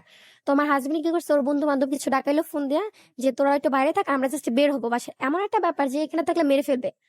তো বের হলাম, কোনো মতে বের হওয়ার পরে আমার মার বাসায় চলে গেলাম। মার বাসায় যাওয়ার পর করলাম, 5 দিন ছিলাম মার বাসায়, তারপর আমরা একটা আলাদা রুম নিলাম। আমার মানে কতদিন পরে মার বাড়ি গেলেন বিয়ের? এরপর তো গেছি ফার্স্ট যখন আমাদের ঝগড়া হয় আমার আপনি শ্বশুর এই বাড়িতে। টর্চার গুলো সহ্য না করতে পেরে যেই মায়ের বাসা থেকে প্রায় 1-1.5 ভরি গোল্ড নিয়ে পালায় আসছিলেন, সেখানে আবার গেলেন? হ্যাঁ, আমার মামাকে, ইভেন আমার হাজবেন্ড যখন ফার্স্ট টাইম আমার বাসায় যায় হ্যাঁ। সবাই খুব ভালোভাবে মাইনা নেয়, খুব ভালোভাবে আপ্যায়ন করে, হুম। আর হচ্ছে খুব আদর করে, যেটা আমি কখনো আশা করিনি যে এতটা করবে তারা। আমার হাজবেন্ড আশা করেনি, ইভেন আমার হাজবেন্ড খুব খুশি ছিলেন তার শ্বশুর বাড়ি নিয়ে, ঠিক আছে। ওকে। তো আমি বের হয়ে গেলাম, আমার মার বাসায় এসে 5-6 দিন থাকার পর আমরা একটা বাসা নিলাম আমার হাজবেন্ডের ওইখানে, বাসার ওইখানে। আলাদা বাসা নেওয়ার পর আমাদের সংসার খুব সুন্দর মতো চলতেছে, সংসারে কেনাকাটা করছি কিছু, চলতেছে। 3 দিন পর আমার হাজবেন্ড বলতেছে, মানে একটা পাশের আন্টি ফোন দিয়ে বলতেছে তোমার আম্মুর তো অনেক শ্বাসকষ্ট পড়বো, তুমি এসে দেখা যাও। তো আমার কাছেও আবার এই ব্যাপারটা শেয়ার করছে, তাই আমি বললাম আচ্ছা ঠিক আছে, যে আম্মুকে দেখে আসো, ঠিক আছে। তো আম্মুকে দেখে ও গেছে দেখতে গেছে, আমি বললাম তুমি তাড়াতাড়ি আইসো, তুমি তো যে চালটা আনছো ওটা তো তুমি সকালে রান্না করতে গেলে অনেক দেরি লাগে, তুমি চালটা চেঞ্জ করে নিও। আর ওই দোকানটা হচ্ছে ওর ওর মা ওর বাবা বাড়ির এলাকাতেই, ঠিক আছে। তো আমি বললাম চালটা তুমি নিয়ে যাও, আসার সময় চেঞ্জ করে আনো। তো ও বলতেছে না আমি আইসি চেঞ্জ করবো।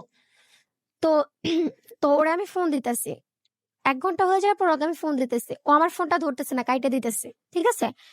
এরকম ফোন দিচ্ছে, কাইটে দিতেছে, পরে ও 1.5 থেকে 2 ঘন্টা পর বাসায় আসছে। বাসায় আসার পর আমি কি নিয়ে বাসায় আসছে, 2টা বালিশের কভার, ঠিক আছে। পুরানো 2টা বালিশের কভার নিয়ে আসছে, কারণ আমার সংসার আমি কম বেশি সবই করছি, জাস্ট মনের ভুলে 2টা বালিশের কভার কিন্তু ভুলে গেছি, ঠিক আছে।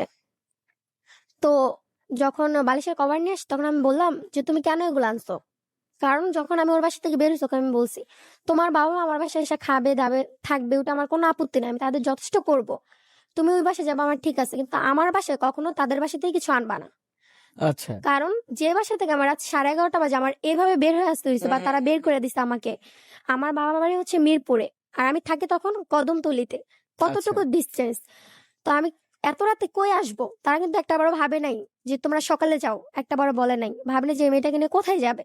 তো তুমি কেন আনছো, আমি একটা প্লেট পর্যন্ত আমি আমার মার বাসা থেকে নিয়ে আসছি, তুমি এটা কেন আনবা। তো এটা নিয়ে তার সাথে আমার এক কথা দুই কথা তর্কাতর্কি হয়, সে আমাকে প্রচন্ড ভাবে মারধর করে, ঠিক আছে। তুই আমার মার সাথে হিংসা করো, সুইটা সেটা হ্যান ত্যান। মারধর করার পর আমি বলি যে আমি আমার বাসায় চলে যাবো, আমি থাকবো না তোর সাথে। কথা বলার পর সে রাত 2টা বাজে বুঝতে পারে যে সে আসলে আমাকে অনেক বেশি টর্চারিং করছে, ঠিক আছে। সে আমার কাছে মাপ চাইতেছে, তা আমি বলতেছি না আমি চলেই যাবো, ঠিক আছে। তা আমার কথা হচ্ছে আমি 2-3 দিন আম্মুর পাশে থাকি, জাস্ট ওর একটু কষ্ট দিবো, যে ওরে বুঝামো যে না আমাকে ওর দরকার, বা ওকে ছাড়া যেরকম আমি থাকতে পারি না, ও আমাকে ছাড়া থাকতে পারতেছে না। তো এরকম তো আমি কি করলাম, সকালে আমার আম্মুর বাসায় চলে আসলাম সিএনজি নিয়ে ডিরেক্ট। ওর আমাকে গাড়িতে উঠিয়ে দিল। আসার পর আমি বিকালবেলা আবার চলে গেছি আমার বাসায়, ব্যাক করছি। কারণ হচ্ছে আমি ভাবলাম যে এখন তো আলাদা বাসায় থাকে, ওকে রান্না করে দেওয়ার মতো কেউ নাই, ও কি খাবে, বা ও তো এখন কাজ করে, ও দুপুরে খাবারটা কি নিয়ে যাবে। এরকম একটা সময় আমি আবার চলে গেছি। চলে যাওয়ার পর সেদিন তার মার বাসায় সে আবার গেছে, ঠিক আছে। এখন আর আমাকে বইলা যেতেছে না যে তার মার বাসায় গেছে, সে কাজ থেকে ডিরেক্ট ওখানে চলে যেতেছে, ইভেন ফোনটা বন্ধ করে রাখতেছে, ঠিক আছে, ফোন অফ করে রাখছে। তো আমি ফোন দিলে ফোন পাইতেছি না। তো আমার তো টেনশন হয় নাকি, আমি তো বাসার মধ্যে, আর আমি এমন একটা বাসায় ছিলাম যে রাত 8টার পরে সবাই ঘুমায় যেত, ঠিক আছে। তো আমি একা বাসায়, আমার তো ভয় লাগে, আর আমি একা রুমে কখনোই থাকতে পারি না। তো এরকম করছে। পরের দিন যখন আমি বাসায় চলে আসলাম, আসার পর তার মার বাসায় সে আবার গেছে, সে একটা কাঁথা নিয়ে আসছে, ঠিক আছে, সে একটা কাঁথা নিয়ে আসছে। তাদের বাসা থেকে? হ্যাঁ। তো ভালো কথা, এই জন্য নিয়ে আসছে কাঁথাটা, কারণ তার এখন আমার সাথে একসাথে কাঁথা গায়ে দিতে ভাল লাগে না। কেন? সে এখন আমার থেকে ডিভোর্স চাচ্ছে। আচ্ছা। ডিভোর্স চাচ্ছে কারণ হচ্ছে তার মা তাকে বুঝাইছে যে আমার মাথায় সমস্যা আছে, আমি পাগল, আমার ফ্যামিলি ভালো না, ওইটা সেটা হ্যান ত্যান, ঠিক আছে, ওই ফ্যামিলি থেকে তুই কিচ্ছু পাবি না। এর মধ্যে আমি একটা কথা বলতে ভুলে গেছি যে হুম হুম হুম। আমার শ্বশুর বাড়ি থেকে প্রায় প্রায় আমাকে প্রেশার ক্রিয়েট করা হইতো যে তার ছেলেকে সে বিয়ে করাইলে, অন্য জায়গায় বিয়ে করাইলে ঘর সাজায় দিত, যৌতুক তারা কি পাইতো। যৌতুক দাবি করছিল? হ্যাঁ, এরকমটাই, আচ্ছা। ঠিক আছে। তো সে আমাকে অপূর্ব আমাকে এসে বলতেছে যে তোমার সাথে আমার কাঁথা গা দিতে ভালো লাগে না, ঠিক আছে, এই জন্য সে আলাদা কাঁথা গা দিবে। তো সে আলাদা কাঁথা গা দিচ্ছে, এমন একটা পর্যায়ে হয়ে গেছে যে সে আর আমি একটা বিছানায় আছি, বাট সে তাকে আমি টাচ করলেও মনে হচ্ছে যে আমি একটা পরপুরুষকে টাচ করতেছি। মানে আমি ঘুমের মাঝেও যদি তার গায়ে আমার একটা হাত পড়ে যায়, মনে হচ্ছে যে আমি একটা পরপুরুষের গায়ে আমার হাত পড়ছে, সে এইভাবে রিয়েক্ট করে, ঠিক আছে। তো তারপর দিন আবার এই ডিভোর্স ডিভোর্স নিয়ে ঝগড়া হয় যে আমাকে ডিভোর্স দাও, ওইটা সেটা হ্যান ত্যান। তো কি করলাম, ডিভোর্স দেওয়া চা, আমি কইছি না, আমি ডিভোর্স তোমাকে দিব না, আমি তোমাকে ডিভোর্স দিব না, তোমার যদি ইচ্ছা হয় তুমি আমাকে ছেড়ে দাও। তো এই ব্যাপারটা নিয়ে আবার ঝগড়া হয়, আবার সে আমাকে হুম মারধর হুম। করে। মারধর করার পর আমি কি করছি, কিছু ওষুধ, কিছু মানে কি বলে ওইটাকে, পুরানো ওষুধ আমি নিয়ে বলছি আমি খেয়ে আমি মরে যাবো, ঠিক আছে, তুমি যেহেতু আমার সাথে সংসার করবাই না, আমার তো বাইচে থাকা লাভ নেই, হুম কারণ হুম। তোমার জন্য আমি সব ছেড়ে আসছি, তোমার একটা কথায়। এখন তুমি আমাকে ছেড়ে দিলে আমি কোথায় যাব, বা লোকে আমাকে কি রাইট। বলবে। তো আমি কি করছি, ওষুধ 3-4টা ওষুধ খাই ফেলছি, ঠিক আছে, 3-4টা ওষুধের মতো খাই ফেলছে। ও কি করতেছে, আমাকে মারতেই আসছে। খাই ফেলার পর ও আমাকে মারছে, মারার পর সকাল হয়, সকাল 6টা, মানে আমি খুব বমি করতেছি, এরকম একটা পর্যায়ে যে অনেক বমি করতেছি, তারপর হচ্ছে কিছু খাইতে পারতেছি না, আমি খুব অসুস্থ হয়ে যাই। তারপর দিন ও আমাকে ডাক্তারের কাছেও নিয়ে যাইতেছে না, বা ওর পাশে বসে যে আমি বমি করতেছে ও সেটা কেয়ার করতেছে না, ও বলতেছে আমি নাটক করতেছি। আচ্ছা। পাশের রুমের ভাবি এসে বলতেছে ভাইয়া, পাশের রুমের ভাবি এসে বলতেছে যে ভাইয়া ওকে তো ডাক্তার কাছে নিয়ে যাও, ও তো মারা যাবে না হলে, ওর যে আচ্ছা। অবস্থা। হুম হুম হুম। তো ও তো আমাকে নিয়ে যাচ্ছে না, ও ঘুমাই আসছে, আমি তো বমি করতেছি এই পাশ দিয়ে, আমার শরীর পুরো অসুস্থ। তা আমি কি করে কোনো মতো কষ্ট করে একটা সিজনে আমি আমার বাসায় চলে আসি, যে আমি আমার মার চলে, কারণ আমি তো ওকে। বাঁচবো না এখানে হুম থাকলে। হুম হুম হুম। আমার বাসায় চলে আসি। তো আমার বাসায় চলে আসার পর আমার ফ্যামিলির মেম্বাররা যারা ছিলেন, মুরব্বীরা ছিলেন, তারা আমার কন্ডিশন দেখে বলছে যে আমি নাকি বেবি কনসেপ্ট করছে হয়তো বা, ঠিক আছে। আচ্ছা। তো আমার মা আমাকে ডক্টরের কাছে নিয়ে গেল।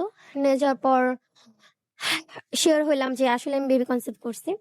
তো এই ব্যাপারটা আমি আমার হাজবেন্ডকে জানাই যে দেখো এরকম এরকম আমি তো বেবি কনসেপ্ট করছি, যা হওয়ার হয়েছে আমাদের মাঝে হুম সব হুম হুম। ভুলা যাও তুমি, আমি চলে আসি।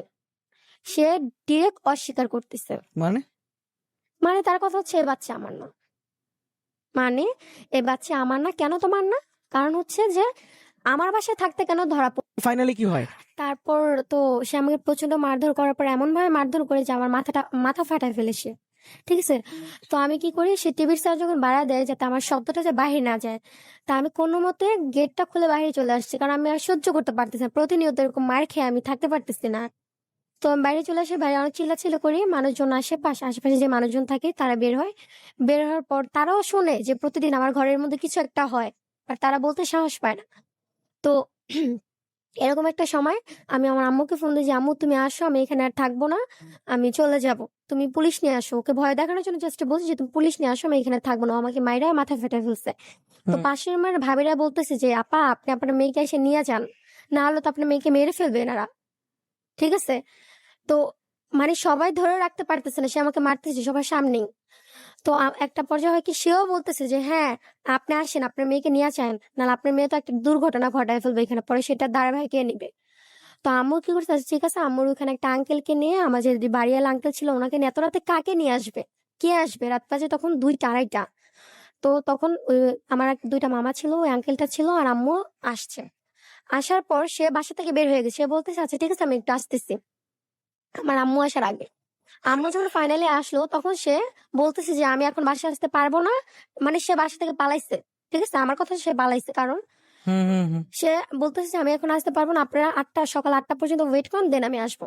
কিন্তু আমার মা আমার বিয়ের পরে প্রথমবার আমার শ্বশুর বাড়ি মানে আমার বাসায় আসে, তার তো এই কাজটা করা উচিত হয় না। আর তার তার সে এখানকার একটা স্থানীয় ছিল, তাকে তো মেরে চলে যেতে পারবে না, তাই না?